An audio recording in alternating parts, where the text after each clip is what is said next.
thank you so much for coming and joining me here on the High Ground podcast. I'm excited because I always bounce back and forth between doing like character episodes or concept episodes or episodes. I've been wanting to talk about Maul for a long time because, in my opinion, hard stop, best comeback of any character of anything. To have two lines in one movie and then come back and be the most like complex and interesting character, like that just doesn't happen. Yes, sir. So yeah, I definitely wanted to do an episode talking about him. And basically how I typically do this is I go around in a circle and I just change who I start with each time. But you'll pretty much go after the same person each time, if that makes sense. Yeah. So you'll kind of get that. Also, if you guys have extra points, feel free to jump in. I want it conversational. I only call on people because if you don't, everyone is too polite. So just silence. It reminds me of school. It's like, all right, if no one raises their hand, I'm going to choose someone. Exactly. All right, so I want to start with who are you? How did you get into Star Wars? And your top 3 movies, because without that information, we can't judge you properly. No. Oh, no. It feels like a threat. We can't judge you. No, actually, it's funny. My favorite thing is when I find people who have a wildly different list than my own. It makes me want to talk to that person of like, oh, man, like, yeah, I think that's cool. But for this one, I will start with Madison. Oh, hello. Is there any particular way I do this, or do I just like start spouting stuff? Yeah, just start spouting. So, who are you? How did you get introduced into Star Wars? And what's your top 3 for films? All right. So my name is Madison. You can call me Madison, Maddie, anything. I'll really answer to anything, honestly.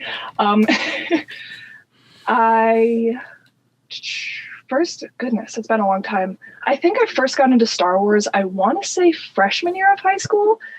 It was a funny thing, actually, because I had never personally, this is going to sound weird and blasphemous, but I didn't like Star Wars until I was 14. As you can tell by my wall, I was a Marvel girl. That was my thing. And at my school, for some reason, Star Wars people and Marvel people didn't get along. So in my head, I was look like, at us now. I know. Just I was like, what? I'm picturing like snapping games, like very West Side Story. Pretty much. It's like you couldn't like both. You couldn't be friends and like both. So I was like, well, I can't not like Marvel. And then, The Force Awakens came out, and I had never seen a Star Wars movie before then. So I went to the theaters, I saw it, and I was like in love. I was like, this is amazing. This is the best thing I've ever seen in my life. Quite literally at the time. And I was like, I got to watch more of this. So then I watched the originals and I watched the prequels, and now I'm here and I cosplay Darth Maul on TikTok. So yeah, you do. Yep. And you do so wonderfully. Thank you. My favorite movie's got to be probably The Force Awakens, just because of the nostalgia I have with it, since it was the first Star Wars movie I saw. And like nothing will ever be better than like the opening scroll for the first time in theaters. It's great. So probably The Force Awakens. Oh no. Force Awakens. If you don't have an answer, that's totally fine as well. That's I don't want to get judged. No, there's no judge. That was just a bad joke on my part. I apologize. Okay. Force Awakens.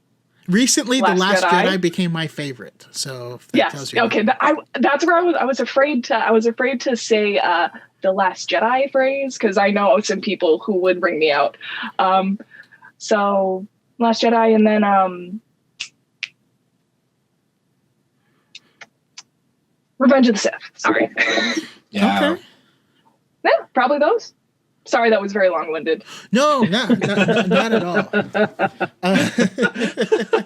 And how about you, Jedi Starkiller, AJ? Yeah, so I'm AJ, or Jedi Starkiller, like everywhere else. Some variation of that. I got into Star Wars like a lot of people did when I was a kid, watching the original trilogy on VHS. But I still remember, and it's fitting that we're talking about Maul, seeing The Phantom Menace in theaters when I was 10, and just that first moment where you see him and he lights that double-bladed lightsaber, Duel of the Fates starts playing. Literally, there's no movement or no moment in a movie that struck me at such a young age quite as much as that one. I think my top 3 movies, I'm probably going to be kind of boring and put Empire at the top, but like I can't not put it there. Right. I love it so much, and like everything Yoda says, like strikes a chord. Han and Leia. And that's where it was for me until like last week. So yeah. And Last Jedi is right there in my number 2 slot as well. And then, see, you want to talk sacrilege. On one hand, I want to say Revenge of the Sith is my 3rd, but honestly, I kind of have to say Solo. I love that movie. Ooh, it's so much fun. Like, look at it's how just fun like, it is. it's just like the most rewatchable for me on straight up terms of like, I just need something funny in the background that I can just have rolling. Like, I love that movie. Yeah, I mean, I did 3 awesome things about Solo today, and like my number 2 reason was swashbuckling, because like the movie is just it's just fun. Like you're just like swinging around, you're going from place to place, you're doing awesome things, and like no, I feel you there. And how about you, Zach?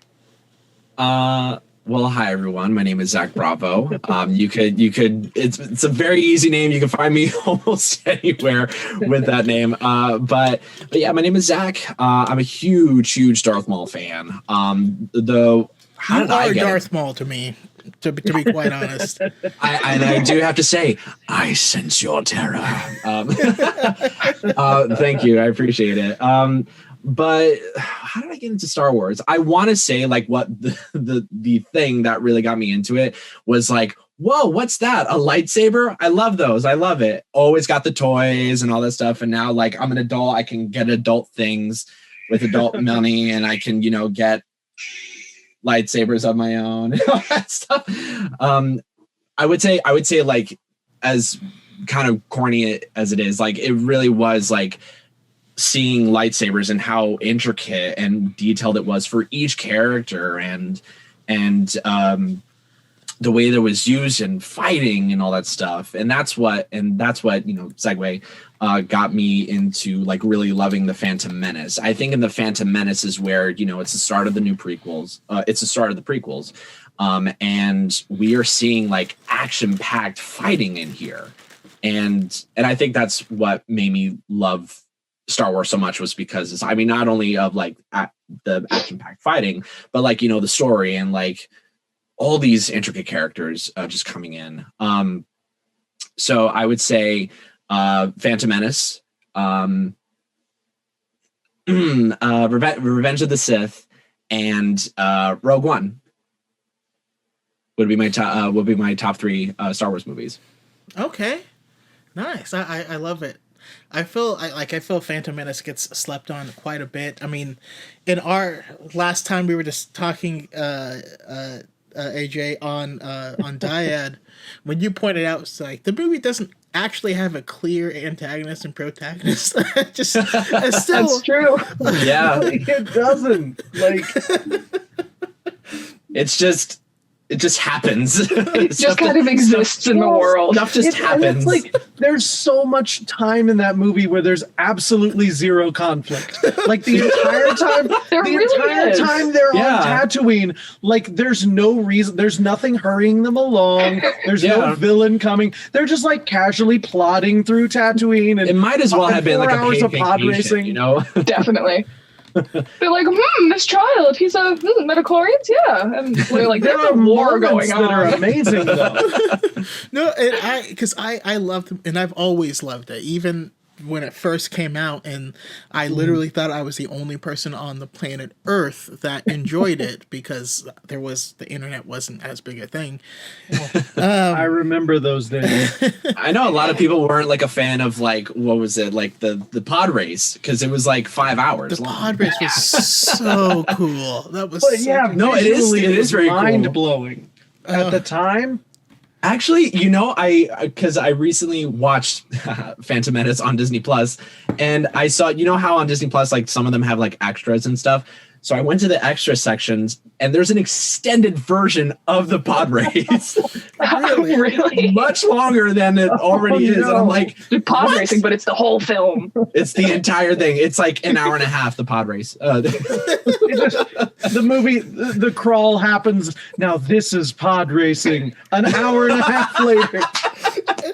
It's a Still different movie. pod racing. It's Days of Thunder, but it's pod racing. Like it's Yes. just an entirely different movie where you have the backstories on But like can we get that movie though with Sebulba and Ben Quadranero? Yes. oh Please. someone needs to write like a compelling story about Ben Quadranero's coming out of retirement. This is like his last race. Someone call Dave. It's the Dave. Star Wars Creed movie. I'd sign a petition for it. Yeah, Yeah. I now need this. There's nothing more I could ever need.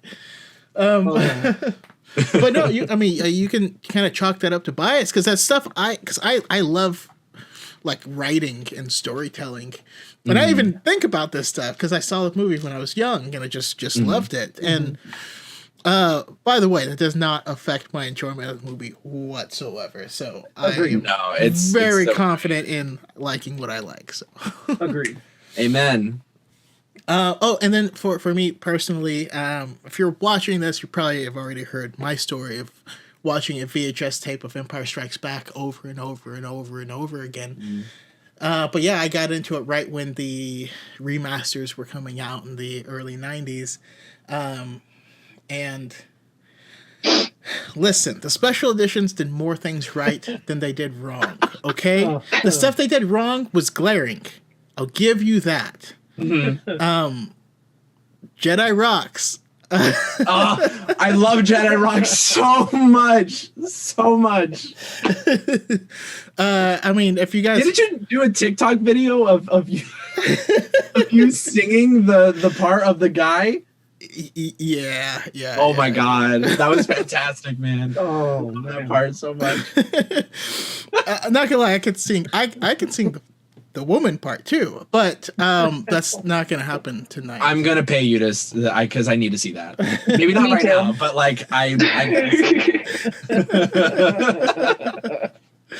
But yeah, my top three. So for the longest time, my favorite one was Return of the Jedi, because that's the best lightsaber fight in my opinion, at least for a long time. And then after time changed and I became more into storytelling and stuff, then Empire kind of rose up for me. Mm-hmm. And then The Last Jedi came in hot for me. Like, it slammed in at number 4 and then jumped to number 3 and then up to number 2 like early this year. And then I just did the Last Jedi episode of the podcast, and that rewatch and that discussion, it's number 1. It's number 1. I love that movie. It's really good. I do, So- yeah. Last Jedi, Empire Strikes Back, Return of the Jedi, and which is funny because my favorite era is the prequels, and none of the prequels are in my top 3. How dare you? Revenge of the Sith is number 4 though, so you guys can calm down in the chat. We're probably getting butchered in the comments right now. It's like, how Oh do no. these guys? This is the 17 worst. people stopped watching. Everyone said The Last Jedi. Actually, I'm not gonna lie. Everyone is We're is canceled pretty everyone is pretty stoked on. Well, no offense, AJ, but they're all stoked on Madison and Zach. But you Oh, yeah. you came in. I'm stoked on them too. But I'm stoked on AJ because I started following him when he had 237 people, and I was like, this guy is sick. Like, oh god, I need to have this guy on. But yeah, all right. So jumping into it, I kind of wanted to kind of start by talking about the little sections of Darth Maul, you know, as we're getting him, and then at the end of that, we can break into the whole thing, see what it all means. But so we all talked a little bit about Phantom Menace. Curious on when Maul first was revealed. You know, it's a hologram. And then he steps into the background of. First of all, yeah, he does. How long was he? Man. How long was he waiting there? Did they plan that out for like theatrics? He's like, all right. Pop's like, okay, I'm gonna say a line. You step in like a badass, and just like It'll be so cool. Trust me. I wonder how many times they actually like rehearsed it, because they definitely did. oh, I bet they didn't. I bet Maul just was like standing in the back. Sidious was like, stay in the background. And Maul goes, screw it, I'm gonna come in. And just steps in. Oh, it's so and as soon cool. as the call ends, Palps just turns and is like, what the heck was that, man? actually, that You makes should not more have done sense, that. and that's more of an echo of what Anakin would become. Yeah. Oh man. But yeah, I'll go to AJ first. So we got him in the Phantom Menace. Like what jumped out at you? Oh, like I said, it's that moment in the hallway when Duel of the Fates starts and he just takes that iconic pose and lights up not just one but two lightsabers, and you see both of these Jedi and just that whole fight. Like it doesn't matter. That was the scene that I had liked Star Wars up until that point, but like that was the moment that I loved it. That was the moment that cemented it for me. Yeah, I need to like animate like John Williams jumping into the scene to indicate what he did for that scene. You know what I mean? Right? Yeah. Because Creating they weren't fighting just Great Maul; they were fire fighting with Maul that music, man. and John Williams. Yeah, absolutely. They were. And that's why Duel of the Fates is so incredible, and like why it sticks with me so much is just like I can't not get chills and just see that moment, and I'm 10 years old again every single time. Yeah, that's amazing. How about you, Zach? For me, like what was like a great moment that like really struck out with me with Darth Maul and Phantom Menace? Yeah, or I mean, is Phantom Menace when you fell in love with the character, or did you not care about him then? Or okay, Oh, yeah. Well, the thing was, like, I don't remember seeing it in theaters because it came out in '99, right? So I was a wee baby. I was 3, so I don't think I was ever allowed to be in a movie theater to begin with. But I remember getting like the DVDs. I remember watching it and just being like in awe, just in awe of everything at first. But then, like, as soon as we, the reveal of when, the doors open and all we hear is a bum bum bum bum bum, the raise of his head, and it's like, whoa, just talking about it is giving me like chills. But yeah, no, I would say tagging along with AJ, that moment is such an iconic moment. It's I would definitely say it's the part. Sorry, I'm rambling. It's the part where he just raises his head, and we just know that hell is going to be unleashed a little bit. Just a tiny bit. yeah, no, absolutely. What about your thoughts, Madison? So I actually have a funny little story about the Phantom Menace. Now I saw it when I was, I want to say 16, but actually I saw it when I was 6 months old, because that movie came out right after I was born. And my mom and my dad put me in my little car seat, went to go see the Phantom Menace, and I remembered none of it, obviously. But it's just a fun memory that I have. Like, the first movie I saw was the Phantom Menace. But I don't know, that movie is like, even though he's not like in it super much, I watched that movie specifically for Darth Maul, and not because he's cool and awesome, because he looks really funny on the like speeders chasing after them. That's my favorite part of that whole film. You mean that moment when he's like, I'm gonna hit this kid? Doesn't He's know like, who this kid is. He's just like 15 points if I hit the kid. He's like, I'm going to hit him. And that's the energy I need in my life all the time. I'm gonna just do it. I'm gonna run him over. Why not? Him jumping out of his own speeder is like a complete mood. Yes, it really is. What's funny though is like juxtaposed Maul on the speeder versus the next movie Dooku on his speeder. It looks so lame. What is it with Smith and their speeders? Because Dooku looks like he's in the Walmart cart equivalent of speeders. Dooku had a rough day. He needs a little assistance. Oh my god. You're welcome, ladies and gentlemen. This is why I'm here. Yeah, absolutely. No, I mean, for me, like I was in from the beginning. The thing I love that Star Wars does so well is they introduce a really simple story, and then they make it get deeper and deeper and deeper with every episode. Mm-hmm. So, like, you look at A New Hope, right? Luke is dressed in all white. Vader is in all black. He's the bad guy. This is the good guy.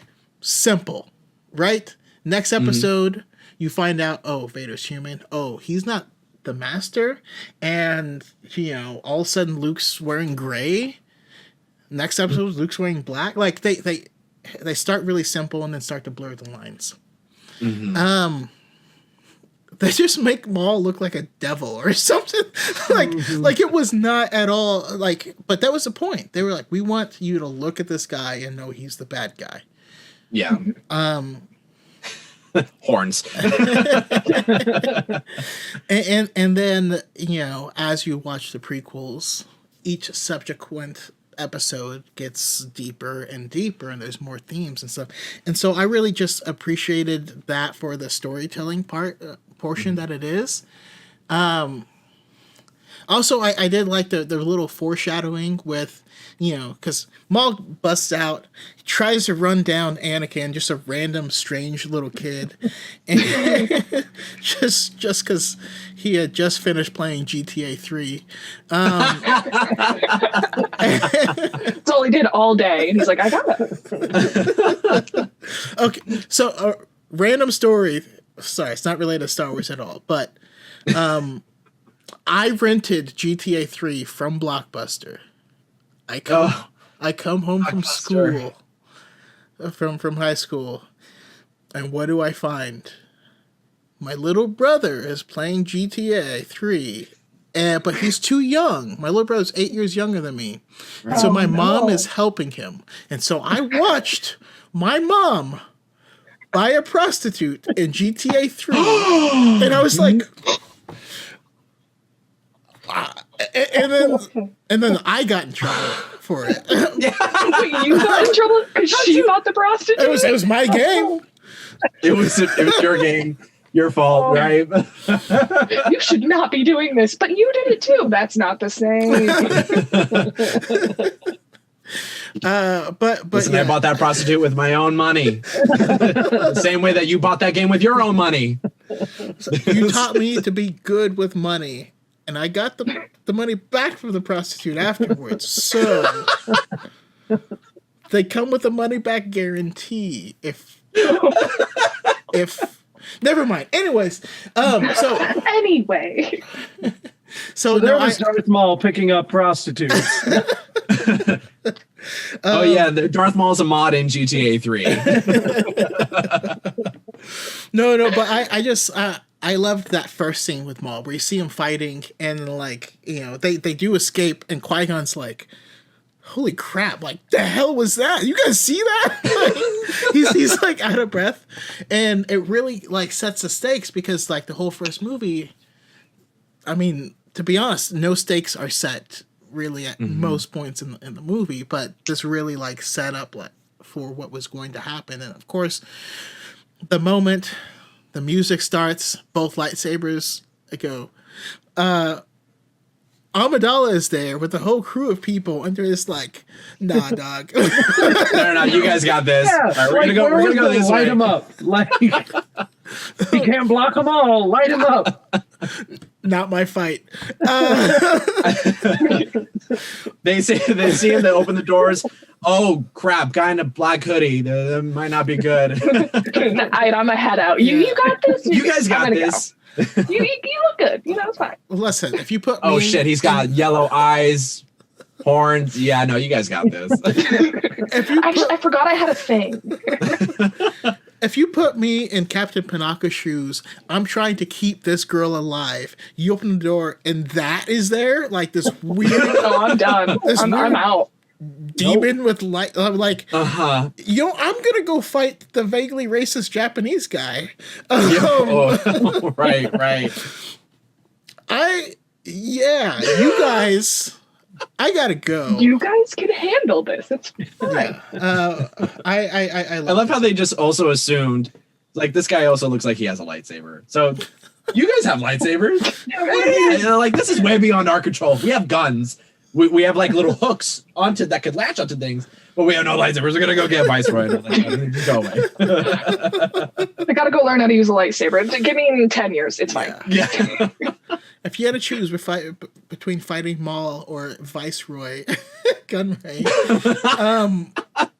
I mean, the choice is obvious. But Yeah. So Maul was gone, right? That was 1999 that movie came out. Mm-hmm. Clone Wars comes out in 2008, and it's season 3 where he returned. The end of season 3. Right. So we're talking like 2011. And I love the story of it because George Lucas just goes to Dave Filoni. He's like, "Oh yeah, we're gonna bring Maul back." And he's like, "What? You can do that? We can do that? So So what about Maul's return and basically his arc through the Clone Wars? Curious what your thought. I'm gonna start with Zach first. Yeah. Gosh.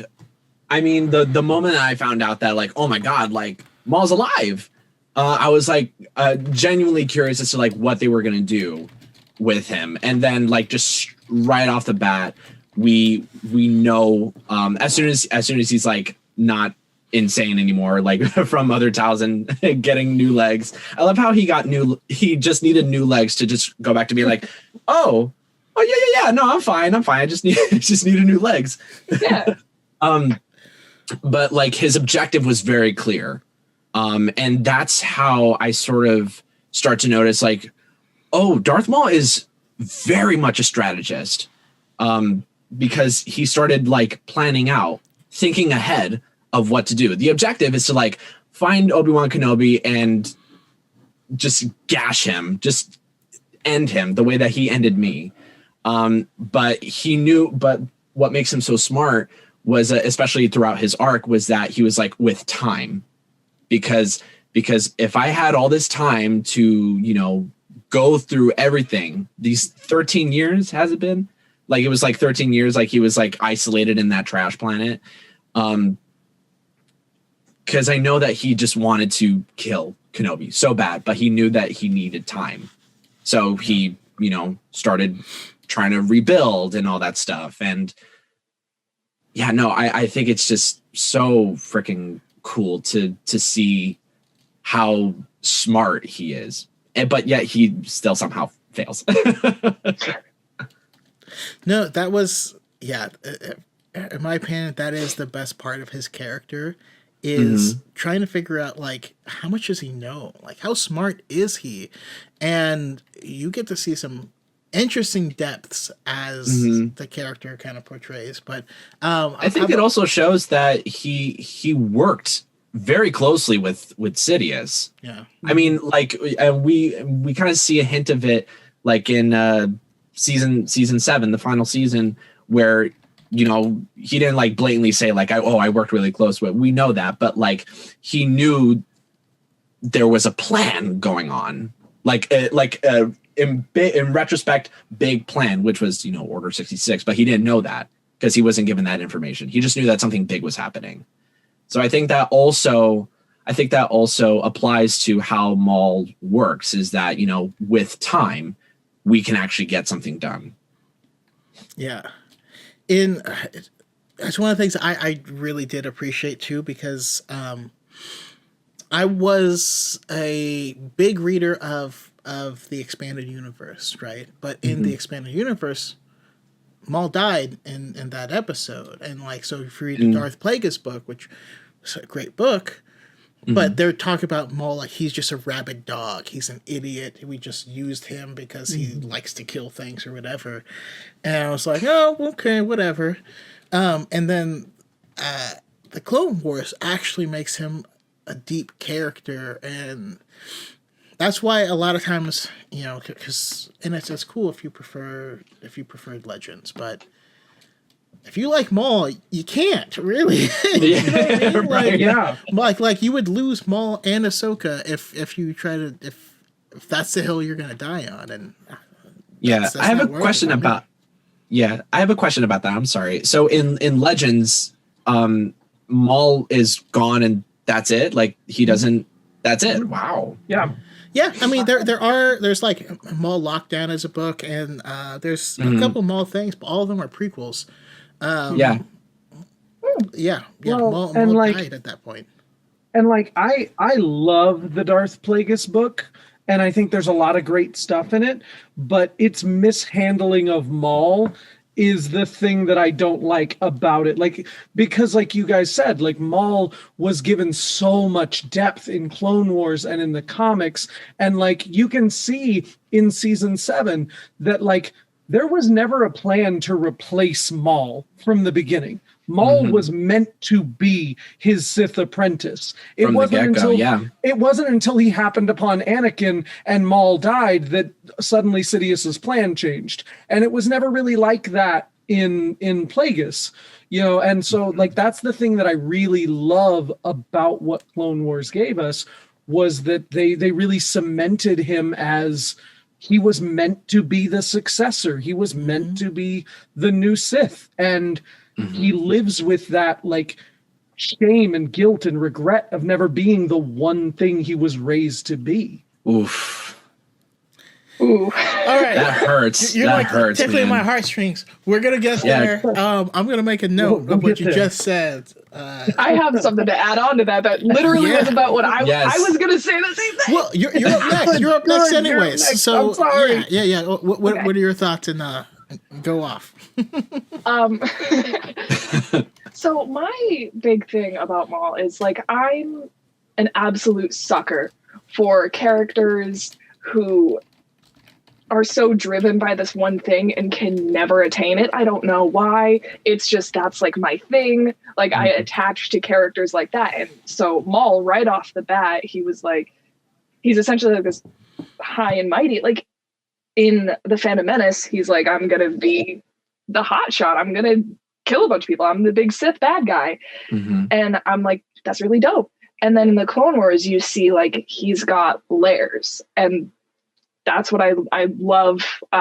What the Clone Wars does is they took the prequels, which I don't want to say this because I love the prequels, but they were missing quite a bit. And I feel like the Clone Wars really just gave that oomph that made the prequels my favorite genre. Because of like my love for Maul and Maul's relationship with Kenobi and Ahsoka, and especially at the, am I allowed to talk about the end, the season 7? Yet, or is that something we're talking about later? I mean, we're I'm not gonna go. I just had a little tidbit. Yeah. Go for it. Go for it. He starts out. I feel like he kind of flips almost, where he's so hell bent on destroying Kenobi and all of these just people that have wronged him, and then he sees everything's falling, and he sees Ahsoka, and he kind of flips a little bit, where like he's still trying to get his way. He's still not like, oh, I'm a good guy all of a sudden, but he's like, I can use you kind of like they used me, and maybe like we can open up some doors. And that was something that was really, really cool. So I just kind of like how they gave his character a chance to really grow and develop. And you really kind of, I feel bad for him. Like he's a bad guy, of course, but I feel for him because he's had something that he's always wanted and has never been able to achieve. and he never will, and he dies knowing that. Yeah, I mean the way that I mean, I don't know if you guys saw the Freddie Prinze Jr. talking about him. He calls him Sisyphus. You know, he was in Greek mythology. Sisyphus was cursed with pushing a giant rock up a mountain, and once you get to the top, it rolls back down to the bottom, and you do that over and over again for eternity, which feels a lot like capitalism. But hey, that rock's going to trickle down. That rock is going to trickle down, though. But no, I love it. How about your thoughts on it, AJ? Also, Element 7 in the chat just wanted to give you a shout out and say what's up, because Hey. Maul's return made me watch Clone Wars. So when Clone Wars came out, I had just graduated high school, and like I wasn't big on like the 3D animation yet, and I skipped out on Clone Wars when it first started. I was like, that's kind of kiddie. It's not really for me. And then someone goes, dude, did you hear Maul's coming back? And I was like, I have to get into this now. I was like, I have to see this. And so like the rumors of Maul coming back brought me into the show. And like right from the get-go, when he's rambling and you can hear him reciting pieces of the Sith code, you can hear him talking about these teachings that Palpatine instilled in him. And like, it's so great that you really see in those moments, and he's insane, what it is that is fundamental to that character, what is in his core. And when he's healed, you still know that that's what drives him. Mm-hmm. You know, and that idea of like, you brought up the, Madison brought up the trying to recruit Ahsoka. This is all he knows. Like when he names himself, he names himself in Savage. He's like, we're Sith, you know, because that's all he knows how to be is a Sith. And when it comes to Ahsoka, like all he can think of her as is either something to be killed or something to be recruited. They're the only ways he can interact with people. But yeah, overall, I really love the depth that they gave him. And I know we'll get there later, but that's not my favorite version of Maul. I am a huge fan of Maul in Rebels, but we'll get there. Oh, yes. Mm-hmm. Yes. No, but I love how you put it though, because he is like, that's just one of the reasons why I need a Maul origin story, something. So bad. I need it. I did a bunch of research on the unfinished Maul game that was going to come out, and it's actually quite heartbreaking. A lot of people blame Disney for that game not coming out. It's actually not Disney's fault at all. It's Lucasfilm, because they didn't tell them anything. Right. Lucasfilm contacts the studio. They're like, "Hey, we're gonna make a Maul game, and it's gonna be called Maul. What is it, like Battle of the Siths or something like that?" That's all they told them.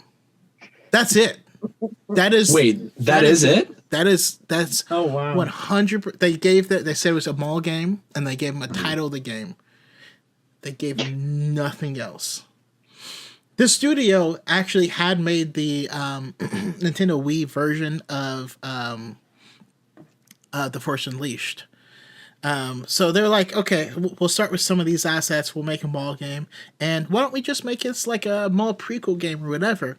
They didn't even tell them that Maul was coming back in the Clone Wars or what Maul was. So like, they're already programming it, and then like they get a call like, "Oh yeah, Maul's coming back, and he's gonna have a bunch of spider legs." They're like, "Oh god, they're like, damn that's Oh my a lot. gosh! So now we gotta start over because You forgot the spider. That was the most important part.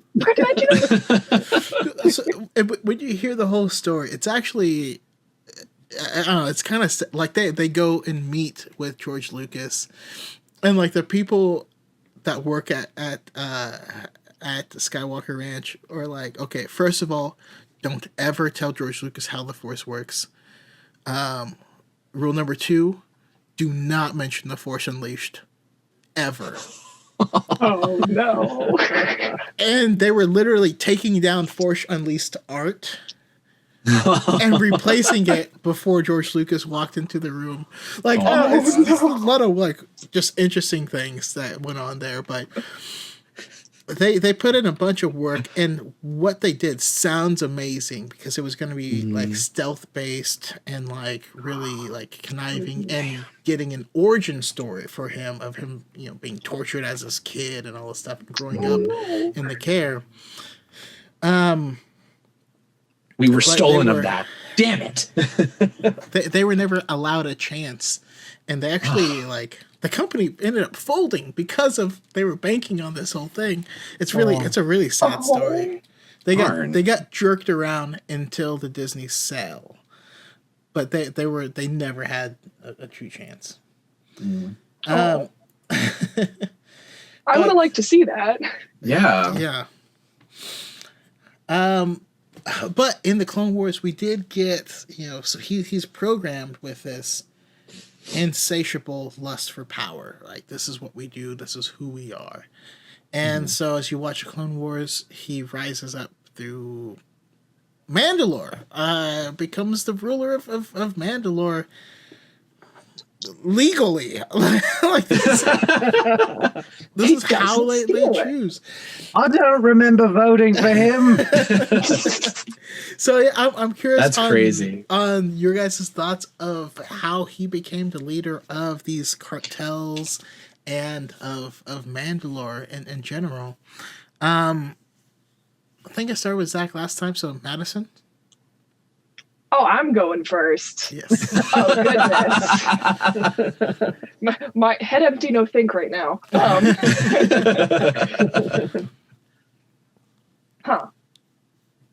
I'm just trying to think about what I think about it. Other than that, it's really cool. And I like seeing him on that chair just like that. That's all that's running through my head right now.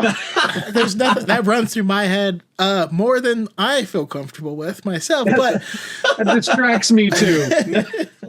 I mean, what do you think, especially of the fight between him and Pre Vizsla, which Pre Vizsla was Jon Favreau's first stint in Star Wars. He was a voice actor for Pre Vizsla, which is crazy. But I didn't know that. Mm-hmm. Yeah. No, I feel like such a fake fan now. Anyway, no, I think it's super cool. I know way too much about Mandalore and Mandalorians specifically because I'm gonna derail for like 0.5 seconds. This is gonna sound really nerdy. I have a Star Wars themed D&D campaign, and one of the things was that we had to go to Mandalore and compete in a tournament where we became the ruler. One of us became the rulers of Mandalore. So I think the Great Hunt. Yeah, I'm cool. Yeah. Except he just called it like a championship because it wasn't like really it. But anywho, it's just super interesting how they're just like, oh, you beat us in a fight. You're the guy now. You're our ruler. I like that. I think that's interesting. Trial by combat stuff has always been something that I've thought was really cool. Mm-hmm. But yeah, that's basically it. And him just sitting on that throne, just kind of being a boss is dope. Yeah. I mean, I hope I'm not like talking to my ass right now. I think I'm saying no. Right. You're totally right. Yeah. Okay. I mean, it makes me feel really bad for Bo-Katan because, like, she actively supported a group to supplant her sister. I know. And then in the Mandalorian, she's like, oh yeah, Din belongs to this terrorist organization. And then in my mind, the TikTok audio of everyone makes mistakes. Like, right. Yes. But yeah, your thoughts on it, AJ? Well, that whole thing about, like, you brought up the Mandalorian, and that made me want to bring up one thing that Maul added to the legacy of Mandalorians in general, which is the Mandalorian super commandos, the cool Mandalorians with the horns on their helmet in homage to him. And Yes. I still wonder to this day, is the armorer a former member of the super commandos? The armorer from the first season of The Mandalorian has those little horns on her helmet. And so I wonder Right. if that sect of Death Watch that Din was raised by, if they're not specifically related to the Mandalorian super commandos that Darth Maul led, which would explain why even Bo-Katan calls him a child of the Watch, but ignores the fact that she was in Death Watch. Is this sort of the legacy of Maul, which makes me wonder if we could see more of Maul and his rule of Mandalore Please. in something like season 3 of The Mandalorian. Please. Could we get more of That would be this era so of cool. Maul? Please. That I would be would- so cool. I would. I want to love that. piggyback on that because, oh my God, because I have been thinking about this also. Okay, here's the thing. So remember episode 1 in season 2 where Cobb Vanth, he talks words. He tells about what happened the second time the Death Star was destroyed. And then we flash back. If we can just get a little taste of that, with AJ's ideology, with thought process with Maul while he was running Mandalore, I think I would be the happiest boy in the world. Yeah. Truly. Yeah. I mean, I just like Maul sitting on the throne when Bo-Katan runs in there, shoots, and he just uses the Force and moves the shots left and right. You're just He's so okay. unbothered. He's That's "All the right, most yeah, boss thing I've ever seen. You can go. He's so cool. And what a perfect match that was for him. There's no other culture where he could have just walked in and been so perfectly at home. He was meant to take that crown from them. The second you see them connect, you're just if he could have been anything other than a Sith, a Mandalorian was perfect. Yeah. Yeah, absolutely. And Yes. Zach, your thoughts on it? My thoughts on it, gosh. Well, side note, I think it'd be really sick if we had even seen Maul in a Mandalorian armor. That would have been really sick. That would have been dope. That would be dope. I'm gonna start it. Why not? But yeah, no. I really loved how. I think what made it so easy for him to just walk in and be like, "Yeah, I'm gonna take this," was because it kind of reminds me a little bit on Savage Opress's arc, on how he becomes how he goes through a trial by combat in order to become the assassin for Dooku, right? Dark Side Captain America, yeah. Yeah, right. So it makes sense for Maul to be okay, yeah, this is a trial. This is a trial, and I know I'm going to win because, and of course he knows and thinks that he can outsmart anybody, and he did. As far as getting that throne, it's just again, I'm always going to back up the fact that he's just an amazing strategist, where he was where he was working with Pre Vizsla, but then he turned around and it was no, I'm actually going to take your spot. I'm going to wreck your shit. Yeah, sure. I'll help you out, whatever you want to do, whatever. But I want what you want because I've waited too long to just not have anything, Yeah. So yeah, no, I'm also a complete fan of and also I thought it was he won fair and square. He beat him. Yeah, and he didn't use the Force during the fight either. No, just regular combat. They fought with their lightsaber and dark saber. But when that wasn't available to him, he knew what to do next. Again, strategist, punch,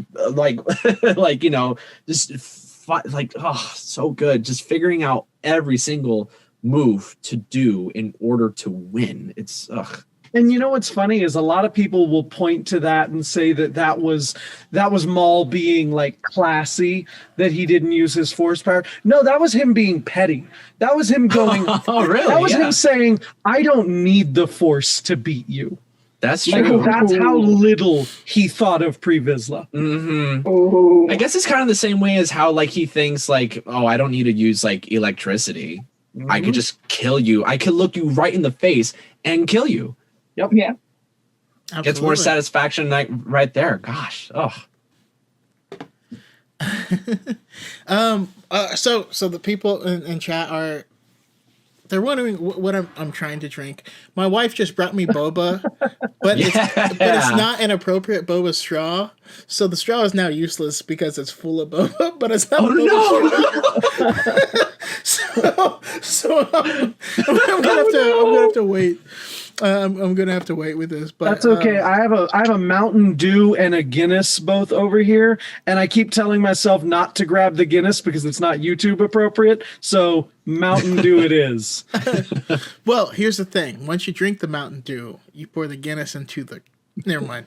No one will Now know. you're thinking. How would they know? They'll never know. Yeah, YouTube will definitely monetize this. Absolutely. Watch we get an ad for like Mountain Dew or Guinness happen in this video. Oh. No, but I do love it, especially it makes me kind of chuckle because this is also somewhat unrelated, but it's hard to watch without a biased lens, right? And so whenever you watch season 7 of the Clone Wars, I remember when it was airing and all these people were like, yeah, Ahsoka's right. Like the Jedi should come into Mandalore. They should be helping her. Why isn't they, because Ahsoka was talking crap about them, like not helping her. And I'm like, okay, a religious organization gave military troops to a private citizen to go overturn the duly elected ruler of a neutral system. Oof. All of that is messed up. It is. You know what I mean? Yeah. And like the politics behind that. It's just the fact that like it almost kind of like merges religion and politics, which sounds a lot familiar nowadays. I mean, what? No, sorry. No, sorry. No, but what could you be referring to? The past 4 years. Anyways, but like it's crazy how it just really just matches with everything that goes through with what we have gone through either recently, past, anytime really. Yeah, it's crazy, but I mean it really goes to stand as testament to Maul's intelligence and his ability to strategize, because Maul by himself, the reason that Palpatine showed up, Palpatine says, you have become a rival. And that's true. Mm-hmm. Maul legitimately had the power to rival Palpatine at that point in time. Yeah. Running Mandalore and all of the criminal element that exists on all of the planets. And like all the funding and stuff that comes with that. It's great. He was legitimately a rival to his power. And everything he knew about what Sidious hoped to accomplish. Mm-hmm. It's not, he had all of that power, everything to rival him, and the knowledge to back it up. Yeah, absolutely. So, yeah, I was just all in. I love that. My next question, I was curious, have any of you guys read the Son of Dathomir comic? I have. I have as well. I have not. Which is no shade or anything. It's an excellent comic. It's after after Maul comes in and kills Savage and takes Maul prisoner. Oh my goodness, that scene of like So good. show mercy. There is no mercy. And you're like, And that goes back to when he said mercy is a lie, a delusion to think themselves strong. Oh, that also makes you think like, how could Maul forget that? Like he, like, I'm not saying like, oh, that's like a plot hole, but no. The people who think strength is martial abilities don't think about mercy until they need mercy. Right. I also think in that moment specifically, when he was begging for mercy, I think that was also like a sign of like, please, like, I still respect you. After all these years, I still respect you. I bet you that mirrors when he was a child and he would beg Palpatine for mercy. Stop it, man. Ouch. Like, what are you doing this? I bet you that exactly. I'm gonna go cry now. You're right. Oh, gosh. But I just want to give Maul a hug. I just want to be his friend. He just, Maul would not have been that bad if he had a good friend to make him like cookies, listen to him. Does that sound like any other Sith Lord like Vader? I was just about to say. Okay, yes. Yeah. They also need to I mean, you're right. Like, it's this, like, there is, I think it was Nav the Poet on TikTok made a great point about the culture of toxic masculinity and its definition in Star Wars and how it defines some of its villains. And like Maul falls into a lot of the same tropes as what Anakin dealt with. Yeah. Yeah. It's almost like, you know how like we say like, oh, like my parent or like, whatever, like they're very old school. I like to think that Maul is very old school. Mm-hmm. And then he's just like, when he comes back, he's like in this world of like change. Mm-hmm. And he's like, no, I don't want change. I want power. Well, and then in Son of Dathomir, to circle back to that, he loses the last thing he had left, his mother. His mama. He loses his brother, his mother, everything. Like, oh yeah, absolutely. Because it also wraps up Mother Talzin and her arc from Clone Wars. It's just really good. It also really stands testament to the fact that because for some reason, since Sidious won, we like to believe that he was this almost all-powerful, omnipotent guy. No, he almost lost daily. Like he's the guy who's spinning plates, and he's just trying to make sure nothing falls. And like Mother Talzin was a legitimate and huge like potential rival to him. And when you read the comics, it takes him and Dooku and like everyone to fight her. Well, and Maul beats Dooku. Maul beats Grievous. Like once again, Maul captured Dooku and Grievous at the same time.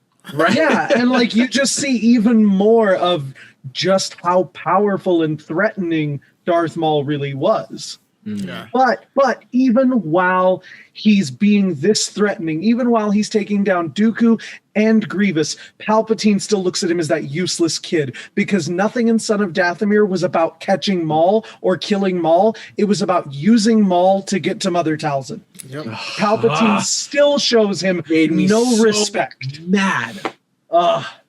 So mad. But moving forward, and this one can be a lightning round since it's super quick. Maul popped up at the end of Solo, and I'm curious how you guys felt about that. We'll start with AJ. Yes. I jumped out of my seat. I was so excited. I was like, what? It absolutely came out of nowhere, and I was just so excited. And he has the robot legs too. Like that was what was so cool. I never wanted his lightsaber more. It just looks so cool. Absolute. And like, so there's actually a lot of conversation around that lightsaber of it actually being Asajj Ventress's yellow lightsaber that she used, at least for half of it. The other half is part of an Inquisitor lightsaber, but which also it lines up because when Ventress died, she was buried on Dathomir, their home world, and like it aligns like too well. Also, if you haven't read Dark Disciple, read it. It's great. If you want to find out what happened to Ventress. But yeah, your thoughts, Zach? Sorry, just for my brain, my thoughts on when we saw Maul and Solo, right? Yeah. Yes. I was astonished because I really thought like, oh my God, we have potential. We have potential to see like, can we get a series, a movie about him and all that stuff? Like to see like where he's at. But of course I still long for that day. But just seeing that moment, it actually made me very genuinely happy to see Ray Park reprise the role. Because like he's our Darth Maul. I like to think that like Sam Witwer and Ray Park, they're like the Darth Maul dyad because they dyad in the mall. Dyad in the mall. I'm gonna make a podcast for that. Dyad in the mall. but Maul with 2 L's. No. Yes. Yeah. But yeah, no. It was incredible. Because it just opened up more opportunities for us to see where he's actually at, Yeah. At that point in time. I mean, what do you think happened? What do you think happened to Kira? Because I feel like an aligning. I mean, I like to I like to romanticize some things sometimes. So I'm pretty sure they like shared a kiss, and then he just was like, boom, killed her. No. I think. Oh man, I don't know. But the way that Maul works sometimes, if not all the time, he will use someone to help him out, and if that person, say Kira, is of no use, then I don't know. I don't remember the last time he showed mercy. So,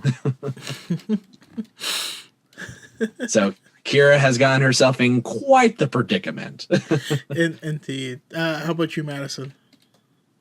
Well, I remember the theater I actually saw it at, because I knew absolutely nothing about Solo going into it. So like everything in that movie was just oh, that's cool. Oh, that's cool. Oh, that's cool.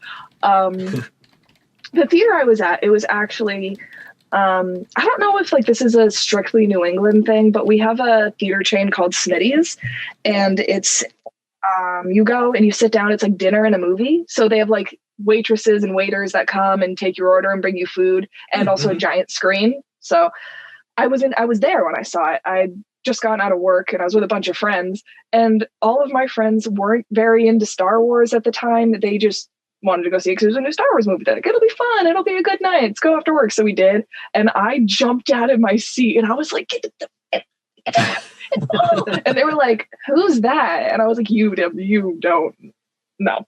And then I like the entire way home, I was like, okay, so he does this, he's so cool.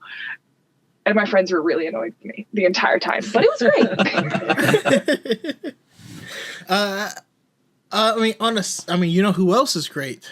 It's just kind of a side note, but Tar Vizsla in Echoes of the Past has a phenomenal voice actor behind him. And who might that be? I'm not sure. I mean, his name it ends with Bravo. It's either Johnny Bravo or ZachBravo or something like that. Oh wait, that's me. Yeah. Oh wow. So, if you're curious, Element 7, who actually inspired me to start doing the Star Wars TikToks, has been doing Echoes of the Past, which is his like fanfic of the future of Star Wars, and it's fully voice cast. It's so fun. It's on YouTube, and we have our celebrity here with the voice of Tar Vizsla. So just had to make sure to call that out. Oh, thank you. Thank you. No. No, I remember when it premiered, the chapter, which I missed, but I still listened to it anyway because I wanted to know what was going on. I listened to it, and just what Element had put together, this, like, not only with the, like, you know, the voice actors and, you know, just acting our hearts out in front of a microphone, and just like the sounds, the music, just like really driving the story. It's really, really fun, and I'm really happy to be a part of that experience. I'm happy to play a villain. Yeah. No, you guys are killing. Also, I love this whole TikTok Clone Wars thing. I saw some girl play both Ahsoka and Anakin singing, and I was like, "This is just the Clone Wars musical. Yeah, this is really Oh my good. gosh. Yeah. Oh my God. So when I saw that, I was like, yes, immediately, just yes. Like we need to get this started. And so I made a video where I was like, all right, if we're doing this, I'm going to submit myself for Maul. So I do like this very strange improvised singing. Like I didn't even write this down at all. Like I literally just took lines of what Maul said and just like, I don't know, like just Les Mis'd it and just like spoke sang. I know it was really good. I admire your guys' like ability, because I can't send. I can write it. Mm-hmm. I can't send it. You know what I mean? Like, yeah, right. Like when I did the Maul rap, which was so cool. I wish I had that skill. I tried to send it like to embody Maul fully. Yeah, it was just awful. Like it was rough. It's rough. Try doing it as Hondo. Oh my God. Oh no. It was good. It was good. It was terrible, but like, yeah. Although I did recently, so I challenged Mace Windu to be Mace Windu, and I was Palpatine. Yeah. And then I also recently challenged Element 7, where I'm going to be Plo Koon and he's going to be Kit Fisto, and I need him. And the next person I'm going to challenge is going to be AJ, but we'll get there. We'll Perfect. Perfect. I will say, selfish plug-in. My friend Mike and we are actually writing a Darth Maul song for the Clone Wars musical. But like we're collaborating together, so it will just be like its own thing. But if it were to ever be used for the Clone Wars musical, we have that. Awesome. So I can't wait. That's dope. Keep an eye out for that. It sounds so good. I want to play it, but like we're not done. We're not done with it yet. Make sure It's not there yet. You better tag me in it for sure. Oh, absolutely. I'm going to tag everyone. So after Solo, next time we see Maul was in Rebels, and I'm just going to flat out say Twilight of the Apprentice is one of my favorite Star Wars to have ever been Star Wars. His introduction, oh my God, it's so good. I love it. My favorite. But we'll start with AJ.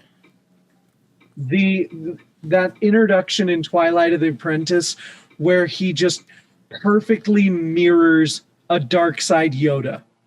Like just the way he carries himself. He's got the staff, the thing says are just exactly like what Yoda says, just twisted, just the teensiest bit that you almost don't even notice. And then the rest of his portrayal in that show, he's like a perfect dark side foil for Kanan with Ezra. And like just the relationship between Ezra and Kanan and Ezra and Maul, I love it so much. Like I cannot talk about it enough. But like, yeah, especially that Malachor 5 Yoda impression essentially that he's giving off. You know, it's so good. Absolutely. And I mean, and that's the introduction, but like you can go and talk about his whole run through Legends, this whole run through Rebels. Yeah, well, and like I love all of the way that he's used through Rebels as almost more of a cautionary tale than anything. I love that by this point he is 150% Maul. It's not Darth Maul anymore. Like he's one of the things that like I was going to talk about later, but I'll just kind of say is like I really want to see what happened between Solo and Rebels. Yes. Like I need to know how he fell so far, how he became this shell of a man. And I love that of all of the things that could have stuck with him when he is at his lowest again, the one thing that drives him, Kenobi. We all thought it. We're like, do it. Little T. Yeah, like that's the one thing that he always falls back on is Kenobi. It's just this one little driving force, just inkling at the back of his mind. And I don't know if you guys have the notes. So we'll be talking about Maul through Rebels, but the final Maul fight is going to be a separate thing we'll talk about next. Okay. Right? So up to there and then not that. My favorite thing though is how because after Twilight Princess, which is just it's incredible in my opinion. First of all, how just extra Anakin is coming in, standing on top of his TIE fighter with all the lights on, like he's almost Tony Stark. If he was blasting AC/DC out of the speakers, like that would have. What if that's what he did? But R2 play AC/DC. That's exactly what Vader would say. Play Back in Black. Makes note to edit Back in Black into Rebel. Do it. But after that, every time Maul comes around and talks to Kanan, he refers to Ezra as our apprentice. And it just makes me laugh. So he's like, oh, where is our apprentice? And Kanan's like, God damn it, man. Like, I know what you're doing. I need you to stop it. He's like, stop what? I'm just curious how our apprentice is doing. He's just kicking cans around. It's like, I'm not doing anything. I'm not doing anything. I thought we were doing this together, right? Right. Even his last moments are, I'll see you soon, apprentice. It's almost as if like he doesn't want you to forget. He's like on his way. It's like, hey, right now. Can you let him know I called for him? You know, he calls Kanan. Hey, is Ezra there? No. Can Ezra come out and play? And the worst part is Kanan can't even see the caller ID. He answers every time. Yeah. Kanan is like, didn't you slice off my eyes? Like, are we just gonna forget that? Oh, sorry about that. Anyways, how's Ezra doing? Is he okay? Is he eating good? It's like a really bad divorce. I was like, I'm sorry, Kanan. I just didn't eat that day. I like listen. I was in Malachor for a very long time. So you can only imagine. It was rough. So honestly, Kanan, like I did you a favor, like because you didn't want to see that mess. You didn't want to see it, you know.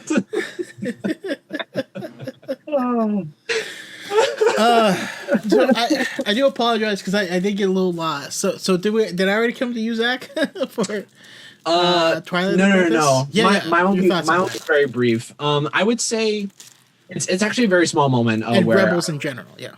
In Rebels, it's a small moment, but it's the monologue. It's Maul's monologue where we find out like, oh, he's back. He's around. He's still around. Where he goes, lost. I'm lost, and like all that stuff. I can't tell you how many times I do that monologue, just in interviews, in my sleep, anywhere.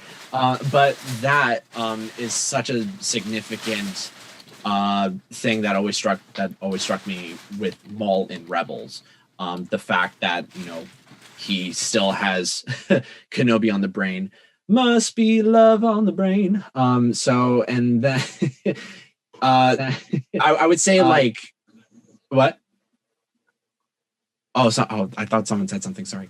But I just like really appreciate it more so on the voice acting standpoint, because, and this is what I really love about performing in the arts, is that like there are so many ways to portray anger, and usually that is kind of hard to do that, like, you know, behind a microphone at first, because you're trying to envision something. And of course it'll all look great like in post and animation and like when it's all there. But, you know, in that moment where like, you know, I'm just thinking about like Sam Witwer was just like working his way to get to that moment. Even the point where like he even screams Kenobi, he doesn't scream Kenobi for no reason. There's always a reason behind everything.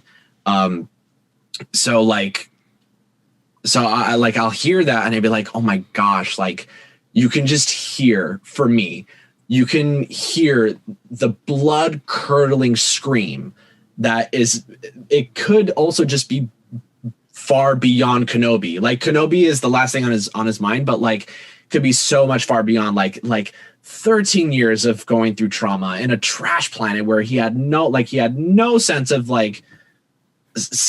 anything. Definitely didn't have therapy, you know, over there. So going through that, trying to rise up to power, falling out of power, losing everything again, you know, it's beautiful. It's beautiful to just like really analyze that. I would say, so yes, that's my favorite moment of Maul in Rebels. Of course, I love Twilight of the Apprentice, but just that small moment where he just expresses that monologue. It's great. The thing about his monologue is we all know he screams Kenobi, but once he finally does, you understand that internally he's been screaming that for years. Oh, yeah. That it just bubbled up to the surface at that point. It's all he has left. Mm-hmm. It's the only thing left. And who had the audacity to name that episode Twin Sons? Like, how is that so? Like, who figured that out? You know, like,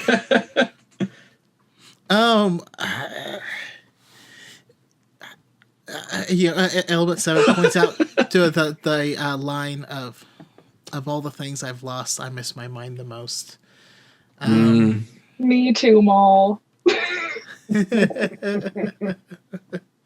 I love it so much. All right, so now we're at the point we got to talk about Maul's death. Oh, Madison. I didn't get to go. I'm so sorry. I'm so sorry. Okay, I'll see myself out. It's fine. No. The fact that I try to start with a different person each time means sometimes I forget who I started with. So I apologize. But yeah, it's Madison. Fine. My big thing about Maul in Rebels, and something that I really like a lot, is his whole vibe is just kind of like slightly evil genie. in I'm gonna explain that in the never had a friend like me vibe. That's him. That's him. Like to a T. Mm-hmm. He wants to take Ezra and train him. I feel like he just wants a friend. Again, he wants somebody to train to take his place, and no one wants to do it. One hug goes a long way, Maul. I promise you. It does. Somebody just needs to look at Maul and go, "I appreciate you," and no one guys, does. We're gonna get there, but would you call the last moments a hug? No, you shut your mouth. Maybe. No. Oh no! I'm sorry. Damn it. I'm sorry. I mean, But one of the things I also like, other than the never had a friend like me, the only reason I say that is because I made a TikTok using that audio as Maul, and I felt like it fit so well. And then I was like, wow, this really does work. Is that the formerly Darth, now just Maul line, because he renounced the Sith title. He's like, I'm not a Sith anymore. I have the Sith trainings, I have the power, but I don't identify with those people. Mm-hmm. And that's just something that's also really cool because you don't see that often is like they either drop off completely and don't use any of their powers and become a hermit like Luke, or they are still very powerful. And he's like, I'm still very powerful. I am still me. I am just not that. It's almost as really if like cool. he allowed to reclaim that for himself. He gave himself that allowance. He's got a little bit of growth, you know. Yeah, He's happy to come to that conclusion. He does for other things. He just got tired of trying to sign it. Yeah, I wonder if he was in Malachor just being like, you know, maybe I need to work on myself, you know, just stop with the whole maybe thing. I'm the problem. Maybe I'm He's flying his little plane. he's like in his little thing, like, damn. He's like looking out and all those stars, like, gosh, all these stars. Why I'm am I the here? Why am I like- doing this? Who am I? I think that's the conversation he wanted to have with Ezra. He was like, boy, what a ride, right? Gosh, let me tell you something. But then he meets Kanan and he's like, nah, I was never the problem. Fuck you. It was these guys the whole time. No, I kind of love that though, because he's the epitome of the opposite of self-reflection. Like he was raised to believe this and have this insatiable quest to gain power or to gain revenge, to focus on his hatred of what he wants, what he deserves, and what he needs. And yeah, that'll make you a great Sith. What happens when you're not a Sith? Can you move past that? Can you move on? What else is there? He never got that. Yeah. He's stuck. I was going to say sorry. one thing. No, sorry. I was like, it just kind of popped into my head when you said that. Something that really shows his growth is that the biggest problem he has in the Phantom Menace era is that he is not patient. And that is what the Sith need at that moment, is patience. And Maul, like if you read the prequel comics, like Maul is just constantly hungry. He's ready to be on the assault. That's all that's driving him, is I want to be killing Jedi right now. But by Rebels, he's learned the value of patience, and he is patient with Ezra in a way that we've never seen him before. But then once he sees Kenobi, like it all, he just throws that all the way. Oh yeah, that Just screams. Nope. He's like, damn it. It's almost as if like he wanted to see Kenobi, but then as soon as it was presented to him, he was like, oh shit. Well, gotta throw everything out. We gotta do this now. I forgot This you is why you existed. don't text your ex. You know, because like, he shouldn't have texted him. I just imagine if Savage was alive, he'd be like, man, just don't call him. You don't need him. Yeah, right. You can do better. Just don't But now do it. there's no one stopping him. Oh no. There's no voice or reason. no. There's There's no one to there's no tell one him, to don't- say, give me your phone. Hey, Right. give me I your wonder phone. if he misses me. It's like, no, Maul, he doesn't miss you. But what if he? No, I'll just ask. I'll ask how he's doing. What if he does? You literally killed his girlfriend. He doesn't like you. We He just might. glossed over that.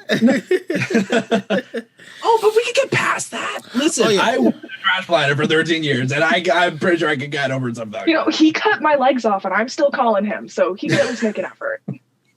But by the way, I always love that in all films when the villain is like holding a grudge, but they started the whole thing Right. to begin. Like, do you know, like Maul's like, I'm gonna make you suffer by killing Satine, and Maul's like, you killed my master. You killed Qui-Gon. Right. How It's like, what more do you want to take? How is this Well, not and like- happening already? Like, you Like Maul's been obsessed with him for 13 years, and Kenobi's just like, who the hell is that? like He was wait, the guy that died, the guy I killed? What? I'm surprised you could forget me. Oh, It's like, Oh, it's don't- been don't- ages. It's like, oh, it was.